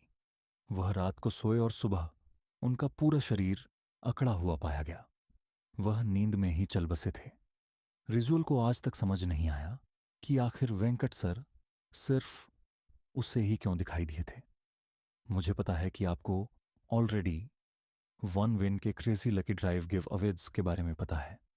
बहुत सारे लोग पार्टिसिपेट कर रहे थे और अपनी परफॉर्मेंस की प्रैक्टिस के लिए वह स्कूल खत्म होने के बाद स्टे बैक करने वाली थीं। उनके साथ साथ उनके 2 और दोस्त पॉल और रमन स्टे बैक कर रहे थे। डांस प्रैक्टिस करते वक्त मीशा के दोस्त पॉल का बैलेंस बिगड़ गया और वह नीचे गिर गया। उसका पैर ट्विस्ट हो गया था और वह बुरी तरह दर्द से चिल्ला रहा था। स्कूल के सब टीचर्स जा चुके थे और हेल्प के लिए उन बच्चों के पास कोई भी नहीं था। तभी मिशा भागकर मेडिकल रूम गई, पर वहां भी तब तक ताला लग चुका था। उसी वक्त मिशा को लगा कि जैसे कोई उसके पीछे से ऊपर गया है। वह मुड़ी तो उसे एक परछाई पर जाते हुए दिखी। मिशा को लगा कि शायद दियो स्कूल स्टाफ में से कोई तो अभी भी स्कूल में है और इसीलिए मिशा उसे रोकने के लिए उसके पीछे भागी। मिशा स्कूल के 3rd फ्लोर पर आ चुकी थी। उस फ्लोर पर स्कूल स्टाफ के अलावा किसी का भी जाना मना था। मिशा पहले तो वहीं सीढ़ियों के पास खड़ी आवाज लगाने लगी, पर उसे कोई जवाब नहीं मिला। इसलिए वह थोड़ी आगे गई। उसने देखा कि उस फ्लोर पर सिर्फ एक ही रूम था और उस पर भी ताला लगा हुआ था। मिशा को कुछ समझ नहीं आया तो वह उस पर अच्छाई को अपने मन का वहम समझकर वापस जाने लगी। लेकिन तभी उसे एक अजीब सी आवाज आई। जब मिशा ने पलटकर उस कमरे की तरफ देखा तो उस दरवाजे पर जो ताला लगा था वह टूटकर नीचे गिरा हुआ था। मिशा एकदम से चौंक उठी। वह उस रूम के अंदर गई और उसे दिखा कि एक आदमी खिड़की की तरफ मुंह करके खड़ा है। मिशा ने उससे पूछा कि अगर वह उसके साथ चलकर पॉल की मदद करेगा, लेकिन उस आदमी ने मिशा को कोई रिएक्शन ही नहीं दिया। मिशा को सब कुछ बहुत अजीब लग रहा था। उसने फिर से उस आदमी को पुकारा, लेकिन तभी अचानक उस कमरे का दरवाजा अपने आप बंद होने लगा। मिशा यह देखकर घबरा उठी। वह दरवाजे की तरफ गई और उसे खोलने की कोशिश करने लगी, लेकिन वह दरवाजा नहीं खुला। तभी मिशा को उस आदमी के हंसने की आवाज आने लगी। वह बहुत डरावने तरीके से हंस रहा था और धीरे धीरे उसकी हंसी तेज होती जा रही थी। मिशा में पलटकर देखने की हिम्मत ही नहीं थी और वह डर के मारे जोरों से दरवाजा पीटने लगी। कोई है, कोई है वहां। तभी मिशा को अपनी गर्दन पर हल्की सी हवा का एहसास हुआ। उसने पलटकर देखा तो उसका दिल दहल उठा। वह आदमी जो कुछ देर पहले खिड़की को देख रहा था अब उसके ठीक सामने खड़ा था। उसके चेहरे पर एक हल्की सी हंसी थी जो मिशा को बहुत डरावनी लग रही थी। वह मिशा को ऐसे घूर रहा था जैसे वह उसे आज जिंदा नहीं छोड़ेगा। उसने मिशा को पकड़ लिया और उसे अपने पास खींचने लगा। मिशा का रोना छूट गया और वह डर के मारे बहुत जोर से चिल्लाई। उस आदमी ने मिशा के मुंह पर हाथ रखा और मिशा के साथ बदसलूकी करने लगा। उधर मिशा को ढूंढते हुए रमन स्कूल के 3rd फ्लोर पर पहुंचा, जहां उन्हें मिशा की चीख सुनाई दी। बहुत जल्दी से उस कमरे में गए और उन्होंने देखा कि मिशा जमीन पर बैठी रो रही थी और उसके आसपास कोई भी नहीं था। उसकी शर्ट ऊपर से थोड़ी फटी हुई थी और उसके चेहरे पर चोट के निशान थे। उसने सबको अपने साथ हुआ पूरा घटना बताया। मिशा के साथ हुए इस हादसे को सुनकर स्कूल का चेहरा बिल्कुल पीला पड़ गया। उसने मिशा और उसके दोस्तों को बताया कि कुछ साल पहले स्कूल में एक सफाई कर्मचारी काम करता था। वह थोड़ा पागल सा था और वह लड़कियों को बहुत ही गंदी नजरों से देखकर हंसता रहता था। एक बार उसने एक लड़की के साथ बदसलूकी भी की थी। उस लड़की ने जब उसकी कंप्लेंट की तो स्कूल की प्रिंसिपल ने उसे हमेशा के लिए नौकरी से निकाल दिया। उसके एक हफ्ते के अंदर उस पागल आदमी ने 3rd फ्लोर वाले स्टोरेज रूम में जाकर खुद को मार डाला। उसकी मौत का काफी दिनों तक किसी को पता ही नहीं चला था। उस आदमी की बॉडी बहुत ही डरावनी हालत में पाई गई थी और तब से उसकी आत्मा उसी कमरे में भटक रही थी। इसीलिए स्कूल के 3rd फ्लोर पर किसी का भी जाना बंद कर दिया गया। इस इंसिडेंट के बाद मिशा इतनी डिस्टर्ब हो गई कि वह कुछ दिन तक स्कूल ही नहीं गई। बल्कि कुछ ही महीनों में उसने एक नए स्कूल में एडमिशन भी ले लिया। लेकिन वह कभी भी उस भयानक आदमी और उसकी डरावनी हंसी को नहीं भूल पाएगी। ये कहानी उस समय की है जब जोनाथन एक बोर्डिंग स्कूल में पढ़ा करता था। वह करीब 13 साल का था जब उसके साथ ये किस्सा घटा। एक दिन जब वो बाकी बच्चों के साथ क्लास में बैठकर पढ़ रहा था, तभी अचानक से एक जूनियर टीचर भागते हुए उनके क्लासरूम में आई और प्रोफेसर के कान में कुछ कहकर वहां से चली गई। प्रोफेसर ने अपना सेशन उस दिन के लिए वहीं खत्म कर दिया और सभी बच्चों को बताया कि स्कूल के पास वाली बिल्डिंग में कुछ ऐसा हुआ है जिसकी वजह से पूरे स्कूल का लॉकडाउन कर दिया गया है और किसी भी स्टूडेंट को अपने हॉस्टल या स्कूल प्रीमिसेस से बाहर निकलना अलाउड नहीं है। असल में स्कूल के पास वाली बिल्डिंग में एक पागल सीरियल किलर ने कुछ लोगों का मर्डर कर दिया था और वह स्कूल के आसपास ही घूम रहा था। इसलिए जब तक पुलिस उस सीरियल किलर को नहीं ढूंढ लेती, तब तक पुलिस ने स्कूल को बंद करवा दिया था। उस सीरियल किलर ने जिन भी लोगों को मारा था, उनका दाहिना हाथ उनकी बॉडी से गायब था। यह सारी बातें स्कूल के गार्ड ने एक सीनियर को बताई, जिसने पूरे स्कूल में इस बात का ढिंढोरा पीट दिया। यह बात जानकर स्कूल के सभी बच्चे बेहद डरे हुए थे। इन सब के बीच जोनाथन के साथ एक और अजीबोगरीब चीज हो रही थी। जब से स्कूल लॉकडाउन शुरू हुआ था, उसे रोज रात अचानक अपने हॉस्टल के बैकयार्ड से किसी आदमी के जोरों से चीखने की आवाज आती। ताज्जुब की बात यह थी कि आवाज उसके अलावा और कोई नहीं सुन पा रहा था। एक रात जब वह सो रहा था, उसे फिर से वही चीख सुनाई दी। इस बार वह हिम्मत करके हॉस्टल के बैकयार्ड में जा पहुंचा। उसने देखा कि बैकयार्ड की घास पर लाल खून पड़ा था। उसने उस खून को फॉलो किया तो उसे दिखा कि पीछे गार्ड के क्वार्टर के पास एक बड़ी सी बोरी पड़ी थी, जिसमें से खून की बूंदें टपक रही थीं। यह देखकर जोनाथन अपने हॉस्टल वार्डन को यह सब बताने के लिए उसके रूम की तरफ जाने लगा। लेकिन तभी उसे ऐसा लगा जैसे उस बोरी में से कोई आवाज आई। वह पीछे मुड़ा और जो नजारा उसने देखा, उसे देखकर वह सुन्न पड़ गया। उस बोरी में से एक कटा हुआ हाथ निकलकर जमीन में रेंगता हुआ उसके पास आ रहा था। 13 साल का जोनाथन ये देखकर बेहद घबरा गया और चीखते हुए वहां से भागा। कुछ ही देर में उसे ऐसा लगा कि जैसे वह बोरी उन सभी कटा हुए हाथों से भरी है जिन्हें उस सीरियल किलर ने मारा था, और सभी हाथ रेंगते हुए उसके पीछे आ रहे हैं। जोनाथन जोर जोर से मदद के लिए चीखने लगा। उसकी चीख सुनकर हॉस्टल वार्डन और बाकी लोग भी उठ गए। वह बोरी देखकर स्कूल प्रिंसिपल ने तुरंत पुलिस को फोन किया और उन्हें बुला लिया। स्कूल टीचर्स ने सभी बच्चों को एक हॉल में ले जाकर अंदर से लॉक कर दिया। जोनाथन अब भी जोर जोर से रो रहा था। कुछ ही देर में पुलिस वहां पहुंच गई और उन्होंने उस सीरियल किलर को ढूंढ निकाला, जो स्कूल में ही एक क्लासरूम में छुपा हुआ था। जोनाथन ने उस रात जो महसूस किया, वह सच था या नहीं यह तो नहीं कह सकते, लेकिन वह बोरी सच में उन्हीं सब लोगों के कटे हुए हाथों से भरी थी जिन्हें उस सीरियल किलर ने मारा था। उस दिन के बाद से स्कूल का रूटीन तो नॉर्मल हो गया, लेकिन जोनाथन को आज भी वह खौफनाक सपना आता है जहां एक कटा हुआ हाथ रेंगते हुए उसके पास आ रहा है। बचपन में गर्मी की छुट्टियां हम सभी की फेवरेट हुआ करती थीं, और उन छुट्टियों में समर कैंप तो हम सब कभी ना कभी गए ही होंगे। पर क्या हो अगर यही समर कैंप आपकी जिंदगी की सबसे ज्यादा खौफनाक याद बन जाए? ये घटना जॉर्ज के साथ 2010 में हुई थी, जब वह 14 साल का था और वह अपने शहर से दूर पहाड़ों में एक समर कैंप के लिए गया था। समर कैंप की कैंप साइट उसके नाना नानी के घर के काफी पास थी, इसलिए वह कैंप शुरू होने से पहले कुछ दिन के लिए वहीं चला गया। उसके नाना ने कैंप के ऑर्गेनाइजर से बात कर ली थी कि वह जॉर्ज को बीच रास्ते से ही पिक कर लें। कैंप ऑर्गेनाइजर ने जॉर्ज के नाना को एक स्पॉट बता दिया जहां से वह लोग जॉर्ज को पिकअप करने वाले थे। जॉर्ज और उसके नाना उस लोकेशन पर पहुंचे, लेकिन वहां कोई बस नहीं थी। उन्होंने कैंप ऑर्गेनाइजर को कॉल किया और उसका phone out of network area था। उन्होंने काफी देर इंतजार भी किया, पर वहां कोई नहीं आया। इसके बाद जॉर्ज के नाना ने डिसाइड किया कि वह उसे खुद कैंप साइट तक छोड़कर आएंगे। वह लोग वहां शाम तक पहुंच गए, क्योंकि कैंप साइट मेन रोड से थोड़ा अंदर जाकर थी। तो उसके नाना उसे कैंप में छोड़कर वहां से वापस लौट गए।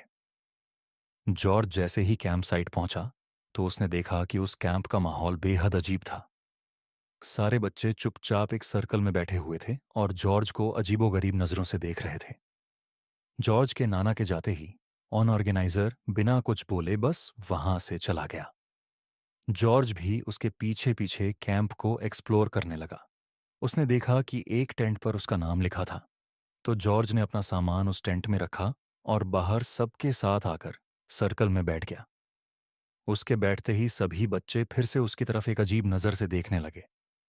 जॉर्ज ने एक दो बच्चों से बात करने की कोशिश भी की, मगर कोई कुछ बोल ही नहीं रहा था। सब बस उसे घूर घूर कर देखे जा रहे थे।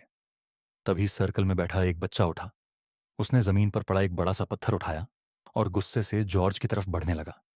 उसे देखकर आसपास बैठे बच्चे भी उठे और जॉर्ज की तरफ आने लगे।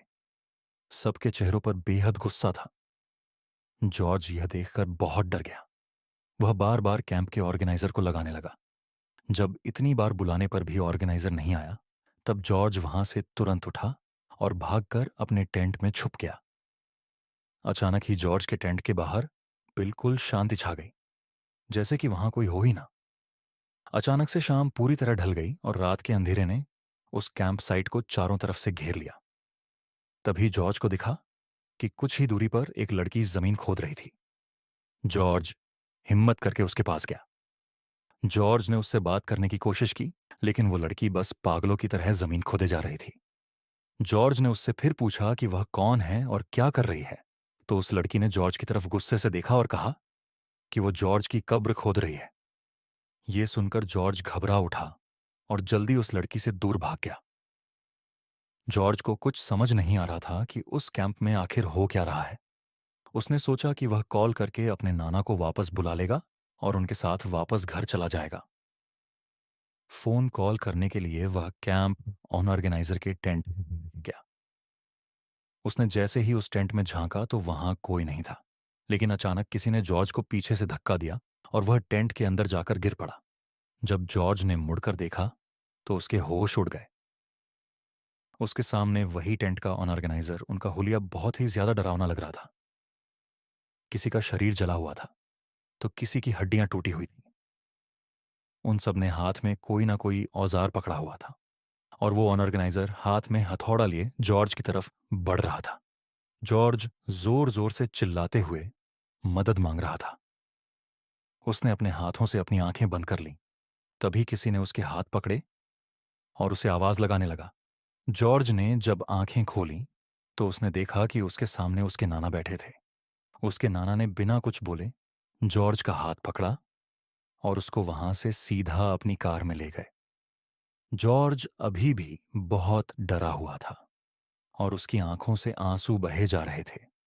कैंप साइट से बाहर जाते जाते जत्था और उसके साथ कैंप के 24 बच्चे खड़े थे।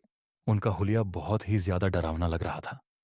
किसी का शरीर जला हुआ था तो किसी की हड्डियां टूटी हुई थीं। उन सब ने हाथ में कोई ना कोई औजार पकड़ा हुआ था और वो ऑर्गेनाइजर हाथ में हथौड़ा लिए जॉर्ज की तरफ बढ़ रहा था। जॉर्ज जोर जोर से चिल्लाते हुए मदद मांग रहा था। उसने अपने हाथों से अपनी आंखें बंद कर लीं। तभी किसी ने उसके हाथ पकड़े और उसे आवाज लगाने लगा। जॉर्ज ने जब आंखें खोलीं तो उसने देखा कि उसके सामने उसके नाना बैठे थे। उसके नाना ने बिना कुछ बोले जॉर्ज का हाथ पकड़ा और उसको वहां से सीधा अपनी कार में ले गए। जॉर्ज अभी भी बहुत डरा हुआ था और उसकी आंखों से आंसू बहे जा रहे थे। कैंप साइट से बाहर जाते जाते जॉर्ज और उसके नाना को ढेर सारे लोगों की चिल्लाने और रोने की आवाज सुनाई दे रही थी। जॉर्ज काफी देर तक एकदम शांत बैठा रहा और उसने अपने नाना से बिल्कुल बात नहीं की। उसके नाना ने उस कैंप साइट से करीब 70 से 80 किलोमीटर दूर जाकर गाड़ी रोकी।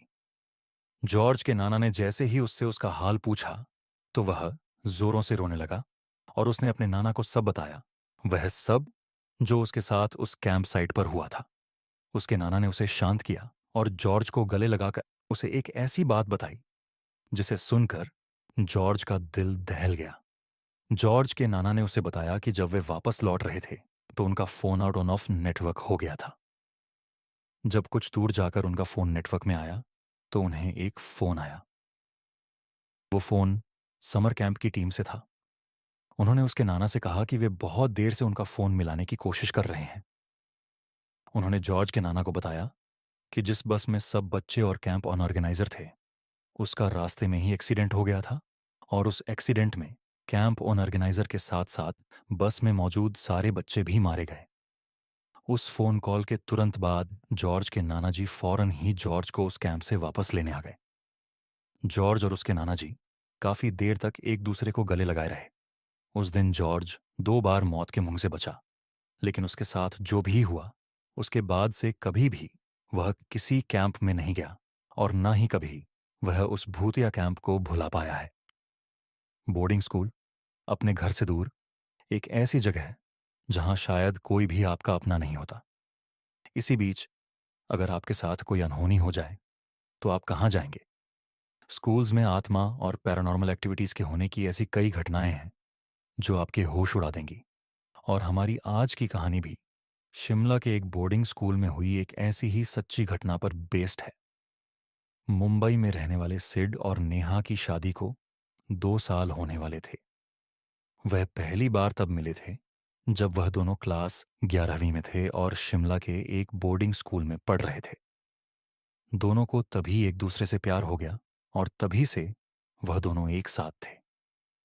अब करीब 10 साल बाद वह अपनी एलुमिना मीट यानी अपने स्कूल रियूनियन के लिए वापस अपने पुराने बोर्डिंग स्कूल जा रहे थे। लेकिन उन्हें नहीं पता था कि इस बार कौन सा बुरा साया उनका इंतजार कर रहा है। स्कूल पहुंचते ही सिड और नेहा का स्वागत स्कूल के सीनियर्स ने किया और उन्हें ग्रीट करके वे उन्हें ऑडिटोरियम तक ले गए, जहां प्रिंसिपल ने सभी एलुमनाई का वेलकम किया और पार्टी शुरू करने का ऑर्डर दिया। सिड और नेहा को पार्टी में बहुत मजा आ रहा था। उन्होंने खूब डांस किया और ढेर सारी पिक्चर्स क्लिक की। नेहा डांस करते करते थोड़ी थक गई, तो इसीलिए वह साइड में आकर एक चेयर पर बैठ गई और सभी को एंजॉय करते हुए देखने लगी। तभी उसकी नजर भीड़ के पीछे खड़े एक लड़के पर गई, जो कि उसी को देख रहा था। उस लड़के का हुलिया काफी अजीब था। उसकी आंखों के नीचे काले धब्बे थे, स्किन पीली पड़ी हुई थी और चेहरे पर अजीब सी उदासी थी। नेहा को उस बच्चे की शक्ल कुछ जानी पहचानी लग रही थी, मगर उसे ठीक से याद नहीं आ रहा था कि आखिर उसने उस बच्चे को कहाँ देखा था। देखते ही देखते वह बच्चा वहां से गायब हो गया और नेहा बेहद चौंक गई। वह उठ खड़ी हुई और हर तरफ उस बच्चे को ढूंढने लगी। अचानक उसने देखा कि वह बच्चा ऑडिटोरियम से बाहर निकल रहा था, तो नेहा ने भी उसका पीछा किया। पीछा करते करते नेहा अपने स्कूल के बेसमेंट के पुराने आर्ट रूम तक पहुंच गई। जैसे ही अंदर घुसी, उसकी यादें ताजा हो गईं। यह वही रूम था जहां सिड और नेहा अपनी क्लासेस बंक करके एक दूसरे से मिलने आया करते थे। नेहा वहां पड़ी चीजें देखने लगी कि तभी आर्ट रूम का दरवाजा जोर से खुद खुद आंगन की तरफ खुलने लगा। वो आवाजें उसके पीछे से आ रही थीं। वह पलटी और उसने देखा कि वही बच्चा आर्ट रूम के कॉर्नर में बैठा रो रहा था। उसने अपना चेहरा अपने हाथों से छुपाया हुआ था। नेहा यह देखकर और ज्यादा डर गई और वह दरवाजे को जोर जोर से नॉक करने लगी और चिल्लाने लगी। जब उसने दोबारा पीछे पलट के देखा, तो वह बच्चा अब वहां नहीं बैठा था। वह दरवाजे की तरफ मुड़ी और तब जो उसके साथ हुआ, उसे देख उसकी रूह कांप गई। वह बच्चा दरवाजे के पास क्रॉल करता हुआ उसकी तरफ आ रहा था। उसका चेहरा बदलकर बिल्कुल एक डेड बॉडी जैसा हो गया था। नेहा बहुत जोर से चिल्लाई और इतना डर गई कि वह अपने होश खो बैठी। नेहा वहीं बेहोश होकर नीचे गिर पड़ी। जब उसकी आंख खुली, तो वह स्कूल के एक हॉस्टल रूम में थी और सिड उसके पास ही बैठा हुआ था। नेहा को बहुत तेज बुखार चढ़ा हुआ था। वह अचानक से उठी और हड़बड़ी में जो भी उसके साथ उस आर्ट रूम में हुआ, वह सब सिड को बताने लगी। सिड ने उसे कहा कि वह यह सब ना सोचे और बस रेस्ट करें। इसके बाद सिड नेहा के लिए डिनर ले आया और उसे खाना खिलाकर सुला दिया। नेहा के सोने के बाद सिड वॉशरूम की तरफ जाने लगा। वह कॉरिडोर से गुजर ही रहा था कि अचानक उस कॉरिडोर की लाइट्स फ्लिकर करने लगीं। वह एक पल के लिए वहीं ठहर गया और लाइट्स की तरफ देखने लगा। फिर वह उसे इग्नोर कर वॉशरूम चला गया। वॉशरूम में सिड को ऐसा लगा जैसे उसके अलावा भी वहां कोई मौजूद था। उसे एक अलग सी ठंडक महसूस हो रही थी। वह अपने हाथ धो रहा था जब वॉशरूम की लाइट्स भी अचानक से फ्लिकर करने लगीं। इस बार सिड थोड़ा सहम गया और जल्दी से वॉशरूम से बाहर निकलने लगा, मगर किसी इनविजिबल शक्ति ने सिड को पीछे से बहुत जोर से खींचा और सिड दीवार से टकराकर जमीन पर गिर पड़ा। उसके सामने वही बच्चा खड़ा था जो पहले नेहा ने आर्ट रूम में देखा था। उसे देखकर सिड की रूह कांप उठी और वह अचानक से बोला, मोहन, मोहन, तुम। यह सुनते ही वह बच्चा बहुत जोर से चीखा और उसने सिड का गला पकड़ लिया और उसे जोर जोर से दबाने लगा। सिड भी चिल्ला उठा और तभी वॉशरूम में हॉस्टल का वार्डन आ गया और उसने सिड को वॉशरूम पर तड़पता हुआ पाया। सिड के अलावा अब वहां कोई नहीं था। वार्डन ने सिड को शांत कराया और उसे वापस उसके रूम तक ले गया, लेकिन जैसे ही वह दोनों उस हॉस्टल रूम के अंदर घुसे, उनका दिल बुरी तरह दहल उठा। उन्होंने अपने सामने नेहा को पंखे से लटका हुआ पाया। यह देखकर सिड बुरी तरह चिल्लाया और रोने लगा, मगर वार्डन ने जल्दी से नेहा की टांगें पकड़ी और उसे पंखे से नीचे उतार लिया। उसकी सांसें अभी भी चल रही थीं। इसके बाद नेहा को हॉस्पिटल में एडमिट करा दिया गया, जहां वह 4 दिन तक रही और फिर होश में आई। नेहा के ठीक होने के बाद सिड ने उसे बताया कि उसने उसी बच्चे को वॉशरूम में देखा था जिसकी बात नेहा कर रही थी। सिड को वो बच्चा अच्छे से याद था। उसने नेहा को याद दिलाया कि जब वह दोनों 11वीं क्लास में थे, तब मोहन सिड का बेस्ट फ्रेंड हुआ करता था। नेहा स्कूल में नई नई आई थी। सिड और मोहन दोनों को ही नेहा बहुत पसंद आ गई थी और इसी वजह से सिड और मोहन की दोस्ती टूट गई थी। सिड ने जल्द ही नेहा को डेट करना शुरू कर दिया था, मगर यह बात मोहन को बिल्कुल पसंद नहीं आई। एक साइको जैसे वो नेहा को स्टॉक करने लगा था, सिड से हाथापाई करने के बहाने भी ढूंढता था। जब ये सब करने के बाद भी नेहा ने उस पर ध्यान नहीं दिया, तो एक दिन मोहन ने अपने हॉस्टल के कमरे में पंखे से लटक कर अपनी जान दे दी। इस हादसे के बाद सिड नेहा को लेकर वापस अपने घर लौट गया, मगर आज भी नेहा को रोज रात में उस बच्चे की भयानक शक्ल के बुरे सपने आते हैं। True rainy night horror. यह एक टिपिकल फ्राइडे नाइट की बात है, जब मैं अपने कॉलेज की क्लासेस के बाद डोर डैश कर रहा था। मेरे साथ कुछ अजीब हुआ। मैं यह वीकेंड्स में करता था ताकि मेरी लिविंग एक्सपेंसेस कवर हो सके, लेकिन उस रात कुछ अलग था। ऑन ऑर्डर कम आए, कुछ ऐसे ऑन ऑर्डर्स जो कम पेमेंट दे रहे थे, basically waste of time on orders. फिर 1 घंटे बाद एक ऑन ऑर्डर आया जो थोड़ा सही था, लेकिन वह 8 मील दूर था। उसका पेमेंट अच्छा था, लेकिन लोकेशन कुछ सही नहीं लग रही थी। पर यह उन ऑन ऑर्डर्स से बेहतर था जो कम पैसे दे रहे थे, तो मैंने बिना ज्यादा विचार किए ऑन ऑर्डर एक्सेप्ट किया और रेस्टोरेंट गया। फिर बैग लेकर गाड़ी में बैठा और ड्राइविंग करने लगा। जीपीएस ने बताया कि सफर 30 मिनट चलेगा, जो मेरे लिए अब तक के ऑन ऑर्डर में से बहुत लंबा समय था। कैंपस के जस्ट बाद बहुत से घर थे, लेकिन जब मैं 20 मिनट बाद वाले मार्ग पर पहुंचा, तब मेरे सामने सिर्फ खुले मैदान और खेत दिखाई दिए। उस जगह कोई घर नहीं था, सिर्फ खुले खेत और लहराती हुई फसल दिखाई दे रही थी। मैं थोड़ा नर्वस फील कर रहा था, लेकिन मैंने सोचा कि सब ठीक होगा। उन खाली खेतों के बीच मुझे एक घर दिखा जो कि लोकेशन से मैच कर रहा था। मैं समझ गया कि यही घर है जहां मुझे डिलीवरी देनी है। अब मैं उस खाली और सुनसान रास्ते से होते हुए उस घर की ओर, अपने ऑर्डर की ओर बढ़ रहा था।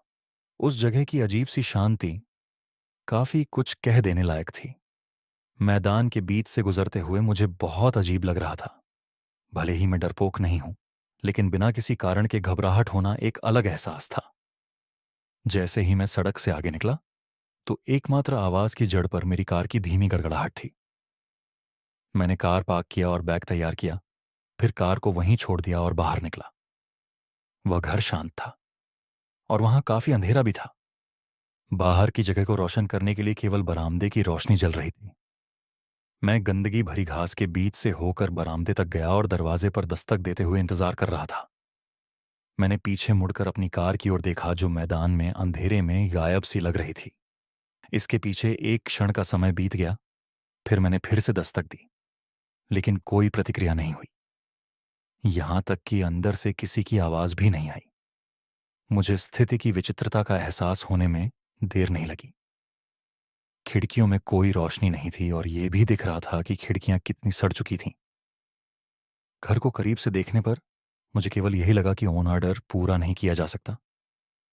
एक संकोच वाली बात यह थी कि मेरे पास इस पते के लिए एक ऑन ऑर्डर था और पोर्च लाइट जल रही थी। मैंने लाइट की ओर देखा और सोचा कि यह एकमात्र लाइट क्यों होगी। लेकिन कुछ अजीब संयोग से मुझे पता चला कि उस लाइट के शीर्ष भाग में एक सस्ती सोलर बैटरी है।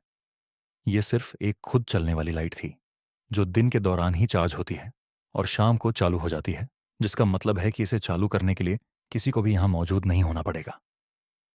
अब मैं ये सब एक साथ जोड़ ही रहा था कि तभी मैंने अपने पीछे एक गड़गड़ाहट की आवाज सुनी। मैं मुड़ा और देखा कि एक कार गंदगी भरे रास्ते से गुजर रही थी और मेरी कार के ठीक पीछे आ रही थी। मैं वहीं खड़ा रहा और उनकी हेडलाइट्स को देखता रहा जब तक कि एक आदमी बाहर नहीं निकला। मैंने पोर्च से चिल्लाकर पूछा, क्या यह उसका ओन ऑर्डर था? लेकिन उसने कोई जवाब नहीं दिया। वह बस अपनी कार के पास ही खड़ा रहा, ना ही हिला, ना ही बोला। मुझे अपने एड्रेनालाइन का स्पाइक महसूस हुआ जब मुझे एहसास हुआ कि यह स्थिति कितनी भयानक थी। रात की खामोशी ने मुझे केवल यह याद दिलाया कि यहां कोई नहीं था जो मेरी मदद कर सके। मैं एक खाली घर और एक अजनबी के साथ एक मैदान के बीच में फंस गया था। एक पल के झटके में मैंने बैग गिरा दिया और घर के पीछे भागते हुए बरामदे से तेजी से भागा और सीधे घास के मैदान में चला गया।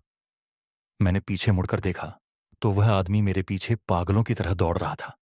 जैसे जैसे मैं बाहर निकलता गया, घास उतनी ही मोटी और लंबी होती गई और मेरी सांसें फूलने लगीं। कुछ देर बाद मुझे एहसास हुआ कि अब उस आदमी के पास मेरा पीछा करने का कोई मौका नहीं है। मैं धीरे धीरे अपनी सांसें रोक रहा था और सावधानी से आगे बढ़ रहा था, फसलों के बीच से होते हुए। मैंने और भी शांत रहने की कोशिश की क्योंकि शायद वह आदमी अभी भी मेरा पीछा करने की कोशिश में था। दौड़ते दौड़ते मैं एक सड़क पर पहुंच गया। मैं डरा सहमा उस सड़क पर जाकर गिरा। मुझे पुलिस ने उठाया और जांच करने के लिए मुझे साथ ले गई, लेकिन वह आदमी तब तक जा चुका था। मुझे आश्चर्य हुआ क्योंकि मेरी कार लूटी नहीं गई थी और ऑन ऑर्डर का बैग अभी भी घर के बरामदे पर ही था। इसका मतलब केवल ये हो सकता है कि उस व्यक्ति के इरादे कुछ और थे, जो कि मुझे लूटने से कहीं ज्यादा बुरे थे। यह तब हुआ जब मैं 18 साल का था और अपने घर से कॉलेज तक का सफर कर रहा था। मैंने अपना सारा सामान अपनी एसयूवी की ट्रंक और पिछली सीट में रख दिया था। यह न केवल मेरी पहली लंबी सड़क यात्रा थी, बल्कि मैं पहली बार इतने लंबे समय के लिए अपने परिवार से दूर रहने जा रहा था। मैं जिस कॉलेज में जा रहा था वह 600 मील की दूरी पर था, जिसे मैंने 2 दिनों की ड्राइविंग में विभाजित किया था। मैंने मानचित्र के जरिए यह अनुमान लगाया था कि मैं रात 11 बजे तक होटल पहुंच जाऊंगा। 7 बजे तक सूरज पूरी तरह से ढल चुका था और अधिकांश गाड़ियां भी जा चुकी थीं। कभी कभार कोई कार वहां से गुजरती थी तो उन्हें देखता और उनकी हेडलाइट्स धीरे धीरे मेरे सामने से गायब हो जाती थीं। ये सब देख देख कर मैं और थक गया था। लगभग 10 बजे मैंने फैसला किया कि मैं अगले गैस स्टेशन पर रुकूंगा, आगे का सफर शुरू करने से पहले। 10 मिनट बाद मैं एक गैस स्टेशन में प्रवेश किया, जो इतनी दूर था कि वहां कोई शहर या कुछ भी नहीं था। वहां बस कुछ पंप और एक छोटा स्टोर था। मैंने सड़क पर कोई अन्य कार नहीं देखी और आसपास के किसी भी घर या इमारत से दूर तक कोई रोशनी नहीं थी। मैं सीधे एक पंप तक गया और अपने टैंक को भरने के लिए बाहर निकला। जैसे ही मैंने चारों ओर देखा, मैं डर गया क्योंकि एक अजीब सा आदमी मेरी तरफ आ रहा था। मेरी तुलना में वो बहुत बड़ा था। शायद अगर मुझे अनुमान लगाना हो तो वह 50 के आसपास था और वह बेघर लग रहा था। लेकिन इसके बावजूद यहां संपर्क करने के लिए और कोई नहीं था। उसकी छोटी सी मुस्कान ने मुझे और अधिक सहमा दिया। आपको कुछ चाहिए? मैंने उम्मीद करते हुए कहा, ताकि वह मेरे और करीब ना आए। वह आदमी मेरी कार से कुछ फीट की दूरी पर रुका और जवाब देने से पहले लगभग सावधानी से चारों ओर देखा। फिर वह बाहर निकलकर वापस हाईवे पर आ गया। मुझे कुछ समझ नहीं आया कि वह क्या बोलना चाहता था, पर फिर उसने मेरे पीछे उस निकास की ओर इशारा किया जहां से मैं आया था और फिर से बोला, वापस हाईवे पर निकल जाओ। 1 सेकंड के बाद मैंने कहा, ठीक है, और वह आदमी चला गया। लेकिन मैं अभी भी वास्तव में उलझन में था। मैं जिस निकास द्वार से आया था वह चाहता था कि मैं फिर से हाईवे पर जाऊं। वह एक वन वे रोड था। वह चाहता था कि मैं सड़क के गलत तरफ गाड़ी चलाऊं और वापस राजमार्ग पर यू टर्न ले लूं। इसका कोई मतलब नहीं बनता था। मैंने प्रवेश द्वार की ओर देखा, जिस रोड से मुझे जाना था। उस रोड पर किसी भी तरह का निर्माण का साइन या कोई और रास्ता रोकने का बोर्ड नहीं था। ये बस एक खाली रैंप की तरह लग रहा था। जैसे ही मैंने पंप वापस लगाया और अपनी कार में बैठा, मैंने उस आदमी पर नजर डाली जो अब किनारे पर बैठा था, कन्वीनियंस स्टोर के बाहर। मैंने जितना अधिक सोचा, वह आदमी उतना ही पागल लग रहा था। बस यहां बैठकर बकवास कर रहा था। मैंने सोचा कि शायद यह किसी प्रकार का जाल या कुछ और था, इसलिए मैं बिना कुछ सोचे वहां से हाईवे के प्रवेश द्वार पर गया। हालांकि मुझे एहसास हुआ कि सभी स्ट्रीट लाइटें बंद थीं। मैंने यह सोचकर गति धीमी कर दी कि शायद यह एक निर्माण साइट या कुछ और है। मैंने अपनी आंखें सड़क पर रखीं ताकि कोई दुर्घटना ना हो। इससे पहले कि एक पिकअप ट्रक कहीं से आया और मेरी कार के ठीक सामने रुका। हर दरवाजा खुल गया और 4 लोग ट्रक से बाहर निकले। उनके पास सभी प्रकार के हथियार, धातु छुरी, चाकू थे और वे तेजी से मेरी कार की ओर दौड़ने लगे, और यहां तक कि अपने चेहरे को ढकने के लिए भी कुछ नहीं पहना था। वे मुझे भावनाहीन नजरों से देख रहे थे।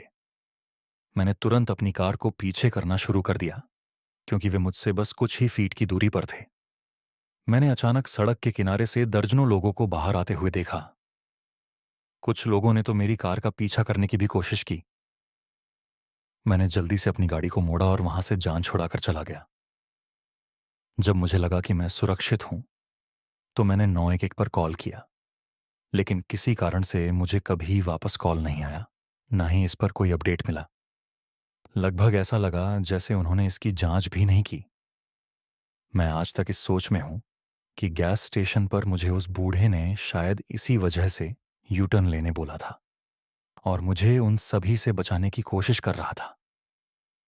मैं खुद को भाग्यशाली समझता हूं, क्योंकि मुझे नहीं पता कि वह क्या था या वे सभी क्या करने की योजना बना रहे थे। वाशीकरण, काला जादू। मेघालय और आसाम के बॉर्डर के बीच एक सुनसान जंगल में रात ने अपनी काली घनी चादर पसार ली थी। चारों तरफ अंधेरा ही अंधेरा था। दूर दूर तक कोई दिखाई नहीं दे रहा था, न किसी की आवाज आ रही थी। उस रात हिरेन अकेले उस घने जंगल को पार करने में लगा था। उसके चेहरे को देखकर ऐसा लग रहा था कि जैसे वह किसी बहुत बड़ी मुसीबत में है। इस जंगल के बारे में माना जाता था कि अगर कोई भी इंसान सूरज ढलने के बाद यहां आता है तो उसे एक शैतान अपने वश में कर लेता है और वह फिर इसी जंगल में हमेशा के लिए कैद हो जाता है। हिरेन को यह बात पता थी, लेकिन वह फिर भी रुक नहीं रहा था और बस आगे बढ़े जा रहा था। जंगल के आखिरी छोर पर एक नदी बह रही थी और उस नदी को पार करते ही आसाम सीमा शुरू हो जाती थी। उस नदी के ठीक बगल में लकड़ी से बनी एक पुरानी हवेली थी। हवेली के आगे एक बोर्ड लगा था जिस पर लिखा था, वशीकरण बाबा। गांव के लोगों का मानना था कि उस हवेली में कुछ अजीब है। वहां ऐसी शैतानी ताकतें हैं जो हवेली में रहने वाले बाबा के वशीकरण मंत्रों से इस दुनिया में आ गई है। 32 साल का हिरेन अब उस हवेली के ठीक सामने खड़ा था और जोर जोर से हाँफ रहा था। उस हवेली के दरवाजे पर एक बड़ा सा चौकोर निशान बना था, ठीक वैसे ही जैसे किसी तंत्र मंत्र की किताबों में होता है। हिरेन ने हिम्मत जुटाई और दरवाजा खोला। अंदर उसने देखा कि एक बेहद अजीब सा दिखने वाला बाबा कुछ हड्डियों की पूजा कर रहा था। बाबा की नजर तुरंत हिरेन पर गई और वह जोर जोर से बड़े ही डरावने अंदाज में मंत्र पढ़ने लगा। हिरेन बाबा को देखकर घबरा गया था, लेकिन वह जिस मकसद से बाबा के पास आया था उसे पूरा किए बगैर वह कहीं नहीं जा सकता था। आज से 2 दिन पहले हिरेन की शादी को 5 साल होने आए थे। वह अपनी बीवी प्रिया से बहुत प्यार करता था, लेकिन कुछ दिनों से प्रिया के बदले बिहेवियर के कारण हिरेन को शक होने लगा था। उसे लगने लगा कि प्रिया का किसी और लड़के के साथ चक्कर चल रहा है, जिसे लेकर दोनों के बीच काफी लड़ाई हो गई और आखिर में बात डिवोर्स तक पहुंच गई। और प्रिया उसे छोड़कर अपने एक दोस्त के घर रहने चली गई थी। हिरेन प्रिया पर शक करते करते पागल हो गया था। उसके दिमाग से प्रिया का ख्याल निकल ही नहीं रहा था। सोते जागते हर पल वह बस प्रिया के बारे में सोचता रहता। एक दिन जब वह बस से ट्रेवल कर रहा था तो उसकी नज़र सीट के ऊपर लगे एक स्टिकर पर गई, जिस पर लिखा था, सिर्फ 1 घंटे में खोए हुए प्यार को वापस पाए। और इसी के साथ नीचे एक पता भी लिखा था। हिरेन अब उसी पते पर पहुंच चुका था, वशीकरण बाबा के पास। बाबा के मंत्रों की आवाज अब धीमी हो गई थी और अंदर एक गहरा सन्नाटा था। बाबा ने बिना की तरफ देखे उससे उसके आने का कारण पूछा। हिरेन ने उस अजीब से दिखने वाले बाबा को सब कुछ बता दिया। बाबा ने हिरेन की बातें सुनकर एक हल्की सी मुस्कुराहट के साथ उसे एक लाल वस्त्र दिया और कहा कि इसे धारण करके रोज रात 12 बजे प्रिया की फोटो को देखते हुए हिरेन को वही मंत्र पढ़ना है। धीरे से हिरेन के कान में उस बाबा ने एक मंत्र कहा। इस मंत्र को कहने के बाद वह बाबा फिर से अपनी पूजा में लग गया। हिरेन ने बाबा को पैसे देने के लिए अपने हाथ आगे बढ़ाए, लेकिन उस बाबा ने कोई भी पैसे लेने से इनकार कर दिया। हिरेन वापस जंगल के रास्ते जाने लगा। वह इस बात पर ताज्जुब कर ही रहा था कि अचानक उसे ऐसा लगा कि जैसे कोई उसके पीछे पीछे चल रहा है। अनजानी रात में गांव की कच्ची सड़क पर चलते हुए उसे ऐसा लग रहा था कि किसी अनजान शक्ति की उस पर निगरानी हो रही हो। वह जितनी तेज चलने की कोशिश करता, उसके कदम उतने ही धीमे धीमे बढ़ रहे थे। रात के 12 बजने से कुछ ही मिनट पहले हिरेन अपने घर पहुंचा। उसने पर्स से प्रिया की तस्वीर निकाली और बाबा का दिया हुआ लाल वस्त्र पहनकर वशीकरण बाबा के मंत्र का उच्चारण करने लगा। तभी अचानक उसे ऐसा लगा कि उसे किसी काले साए ने घेर लिया है और वो उस पर कब्जा जमाने की कोशिश कर रहा है। हिरेन ने अपना सिर चारों तरफ घुमाया और जोर जोर से मंत्र पढ़ने लगा। कुछ ही पलों में वह काला साया वहां से गायब हो गया। हिरेन रोज यह करता। ऐसा करते करते कई दिन गुजर गए, लेकिन हिरेन की बीवी प्रिया अब भी उसके पास नहीं आई थी। हिरेन ने फिर से वशीकरण बाबा से मिलने का फैसला किया। हवेली पहुंचकर उसने बाबा को बताया कि प्रिया अब तक उसकी जिंदगी में वापस नहीं आई है। बाबा ने 2 मिनट के लिए अपनी आंखें बंद की और बताया कि हिरेन के गले में जो लाल धागा है वह उसके वशीकरण की शक्ति को कमजोर कर रहा है। हिरेन ने वह धागा तुरंत उतार दिया। बाबा ने यह भी कहा कि अगर वह प्रिया को इस हवेली में ला सकता है तो प्रिया जरूर हिरेन के पास वापस आ जाएगी। उस दिन भी हिरेन जब अपने घर वापस जा रहा था तो उसे ऐसा लगा जैसे कोई उसके पीछे पीछे चल रहा है और उसे देखे जा रहा है। लेकिन हिरेन, जो प्रिया से बेहद प्यार करता था, उसे पाने के लिए वह कुछ भी करने को तैयार हो चुका था। अगले दिन हिरेन ने प्रिया को कॉल किया और माफी मांगने के बहाने प्रिया को उसी जंगल के पास शाम को मिलने को कहा। प्रिया ने कुछ पल सोचा और फिर मिलने के लिए मान गई। इतने दिनों बाद वह दोनों आज पहली बार मिल रहे थे। बात करते करते हिरेन प्रिया को के पास ले गया। जैसे ही प्रिया हवेली के पास पहुंची उसे एक अजीब सी घुटन महसूस होने लगी थी। उसने हिरेन को तुरंत वहां से चलने को कहा, लेकिन हिरेन जबरदस्ती उसे हवेली के अंदर ले गया। बाबा ने जैसे ही प्रिया को देखा उसने हिरेन को बाहर जाने को कहा और दरवाजा बंद कर दिया। पूरे 2 घंटे बीत चुके थे, लेकिन दरवाजा अभी तक बंद था। हिरेन को अब बहुत ज्यादा घबराहट होने लगी थी। कुछ देर बाद दरवाजा अपने आप खुला, लेकिन हिरेन ने जो दरवाजे के उस पार देखा वह देखकर हिरेन के रोंगटे खड़े हो गए। अंदर प्रिया बेहोश पड़ी थी और उसके शरीर के चारों तरफ कैंडल जल रहे थे। वह बाबा प्रिया की बॉडी पर तरह तरह के निशान बना रहा था, लेकिन रोंगटे खड़े कर देने वाली बात यह थी कि प्रिया के पास एक बहुत ही भयानक सा काला साया मंडरा रहा था। बाबा ने हिरेन को कहा कि अब प्रिया वही करेगी जो हिरेन उसे बोलेगा, लेकिन इसके बदले उसे इस काले साए की सारी ख्वाहिशें पूरी करनी होंगी।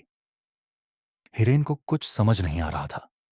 उसने प्रिया को वहां से चलने के लिए कहा तो प्रिया एक कठपुतली की तरह उठकर खड़ी हो गई।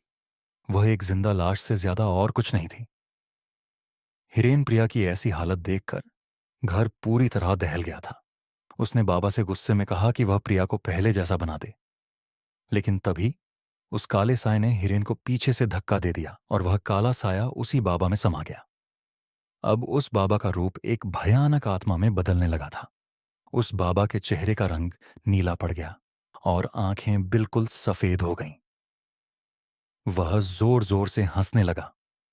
बाबा ने अपने भयानक रूप में बोला कि वह कोई मामूली इंसान नहीं है, बल्कि वह एक शैतान का साया है जो इस जंगल में ना जाने कब से कैद था, और उसने प्रिया की आत्मा चुरा के अपने आप को आजाद कर लिया है और हिरेन को हमेशा के लिए अपना गुलाम बना लिया है।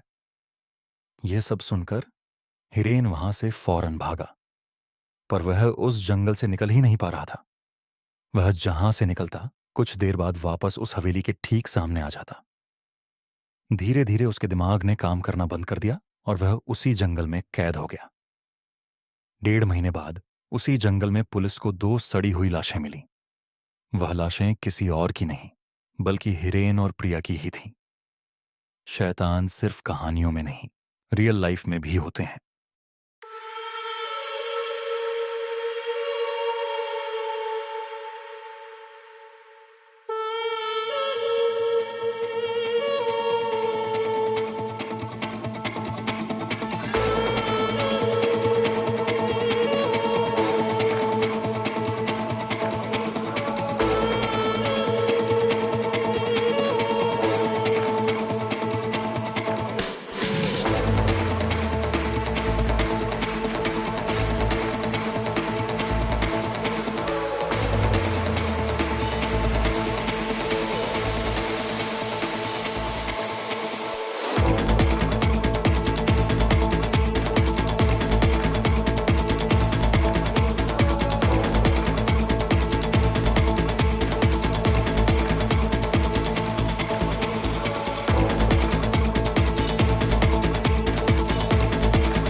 बिजू का रियल स्टोरी।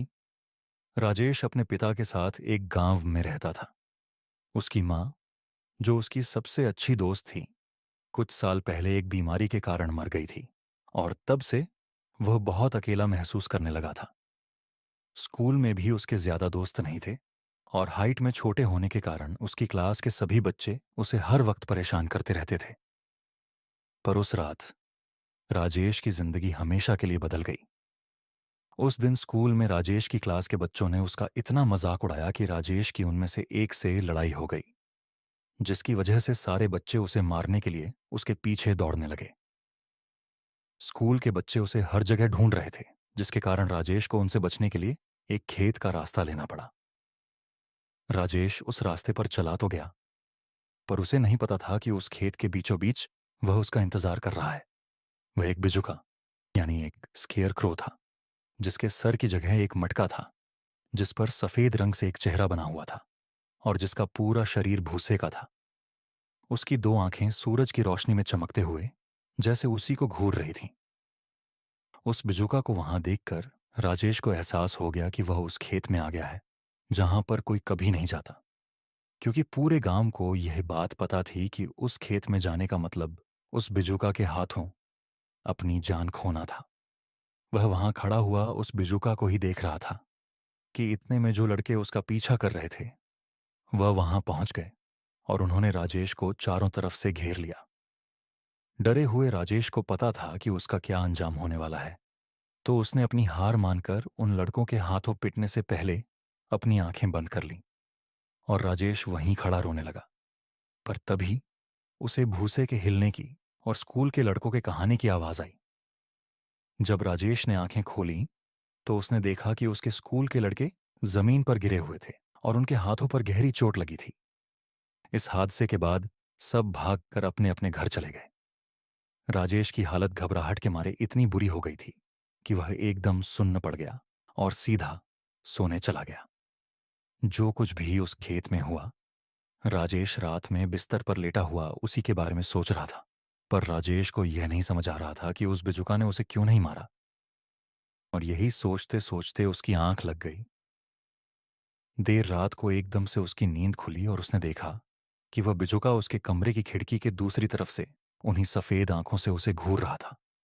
पर इससे पहले वह कुछ कर पाता, उस बिजुका ने भूसे वाले हाथ खिड़की से अंदर डाले और राजेश का हाथ पकड़ लिया। राजेश झटपट नहीं लगा, पर तभी उसे एक छोटे बच्चे का दृश्य दिखने लगा जो अपनी गेंद को ढूंढते हुए उसी खेत में जा रहा था। नीची जाति का होने के कारण कुछ ऊंची जाति वालों ने उस बच्चे को उनके खेत में घुसने के लिए लाठियों से मार मार कर उसकी जान ले ली और उसकी हत्या छुपाने के लिए उस बच्चे की लाश को एक बिजुका के अंदर भर दिया। यह सब देखकर राजेश को समझ आ गया कि दरअसल वह बिजुका भी उसी की तरह एक छोटा बच्चा था जो शायद सिर्फ उसका दोस्त बनना चाहता था। दोस्तों, 1988 में पंजाब के सबसे फेमस सिंगर अमर सिंह चमकीला को दिन दहाड़े दो लोगों ने मार डाला। पर क्यों मारा गया अमर सिंह चमकीला और किसने मारा, उसे देखिए हमारे क्राइम चैनल एद क्राइम शो पर चमकीला मर्डर केस की असली कहानी। वीडियो का लिंक पिन कमेंट में। उसकी कहानी जानकर राजेश और बिजू का दोस्त बन गए। पर पिछली रात जो गांव में बच्चों के साथ हुआ था, उसके चलते राजेश के पिताजी, जो कि एक पंडित थे, उन्हें उन बच्चों की आत्मा को शुद्ध करने के लिए बुलाया गया, क्योंकि सबके माँ बाप को डर था कि वह बिजुका उनके बच्चों के पीछे पड़ जाएगा और उन बच्चों को मार डालेगा। वहीं दूसरी तरफ राजेश और बिजुका साथ में काफी समय बिताने लगे, जहां पर बिजुका राजेश को अपनी शक्तियों से कई खेल दिखाता और राजेश उसके लिए नए नए कपड़े और खिलौने लाता। कुछ दिन बाद जब राजेश का जन्मदिन आया तो उसकी क्लास के बच्चे फिर से उससे लड़ने लगे और वह लड़ाई इतनी ज्यादा बढ़ गई कि उनमें से एक ने राजेश की मां की मौत का मजाक उड़ाना शुरू कर दिया, जिसकी वजह से राजेश को इतना गुस्सा आ गया कि उसने बगल में पड़ा डस्टर उस लड़के के सर पर फेंक मारा और वहां से भाग गया। राजेश भागता हुआ स्कूल के पीछे चला गया, जिसके बाद कुछ ऐसा हुआ जिसकी वजह से पूरा गांव हिल गया, क्योंकि उस रात राजेश की क्लास के उन बच्चों को बिजुका के भूसे भरे हाथों ने छाती चीर कर मार डाला। उन बच्चों की मौत के बाद सारे गांव वालों ने सोच लिया कि आज वह उस बिजुका को जलाकर हमेशा के लिए खत्म कर देंगे। सारे गांव वालों ने उस बिजुका को ढूंढना शुरू किया, पर वह बिजुका उन्हें कहीं नहीं मिला। राजेश के पिता जब रात को घर पहुंचे तो राजेश घर पर नहीं था। उन्होंने आसपास देखा, तब भी उन्हें राजेश कहीं नहीं दिखा। वह बहुत डर गए और हाथ में मशाल लिए उसे हर जगह ढूंढने लगे। जब राजेश कहीं नहीं मिला तो वह थक हार कर अपनी बीवी की मनपसंद जगह पर जाकर बैठ गए और अपने बेटे को खोने के दुख में फूट फूट कर रोने लगे। उन्हें लगा कि वह बिजुका उनके बेटे को भी कहीं ले गया है। तभी उन्हें राजेश की आवाज सुनाई दी और उन्होंने देखा कि राजेश के साथ वही बिजुका था। पर उन्हें नहीं पता था कि राजेश उस बिजुका को खुद गांव वालों से बचाकर वहां लाया था। राजेश उस बिजुका से बात कर ही रहा था कि तभी उसके पिताजी मशाल लेकर एकदम से उनके सामने आ गए और उस बिजुका की तरफ अपने बेटे को बचाने के लिए मशाल लेकर आगे बढ़ने लगे। इससे पहले वह कुछ कर पाते, उस बिजुका ने अपने भूसे वाले हाथों से उनके पिताजी को जकड़ लिया। राजेश चिल्लाता हुआ उस बिजुका से अपने पिता को छोड़ने की विनती करने लगा, पर बिजुका उन्हें छोड़ ही नहीं रहा था। तो राजेश ने नीचे गिरी हुई मशाल उठाई और अपने पिता को बचाने के लिए अपने सबसे अच्छे दोस्त को आग लगा दी। जलते हुए बिजुका ने राजेश के पिताजी को अपनी पकड़ से छोड़ तो दिया, पर तब तक राजेश के पिता की सांसें खत्म हो चुकी थीं। उस रात राजेश और भी ज्यादा अकेला हो गया, क्योंकि उस रात उसने दो लोगों को हमेशा के लिए खो दिया।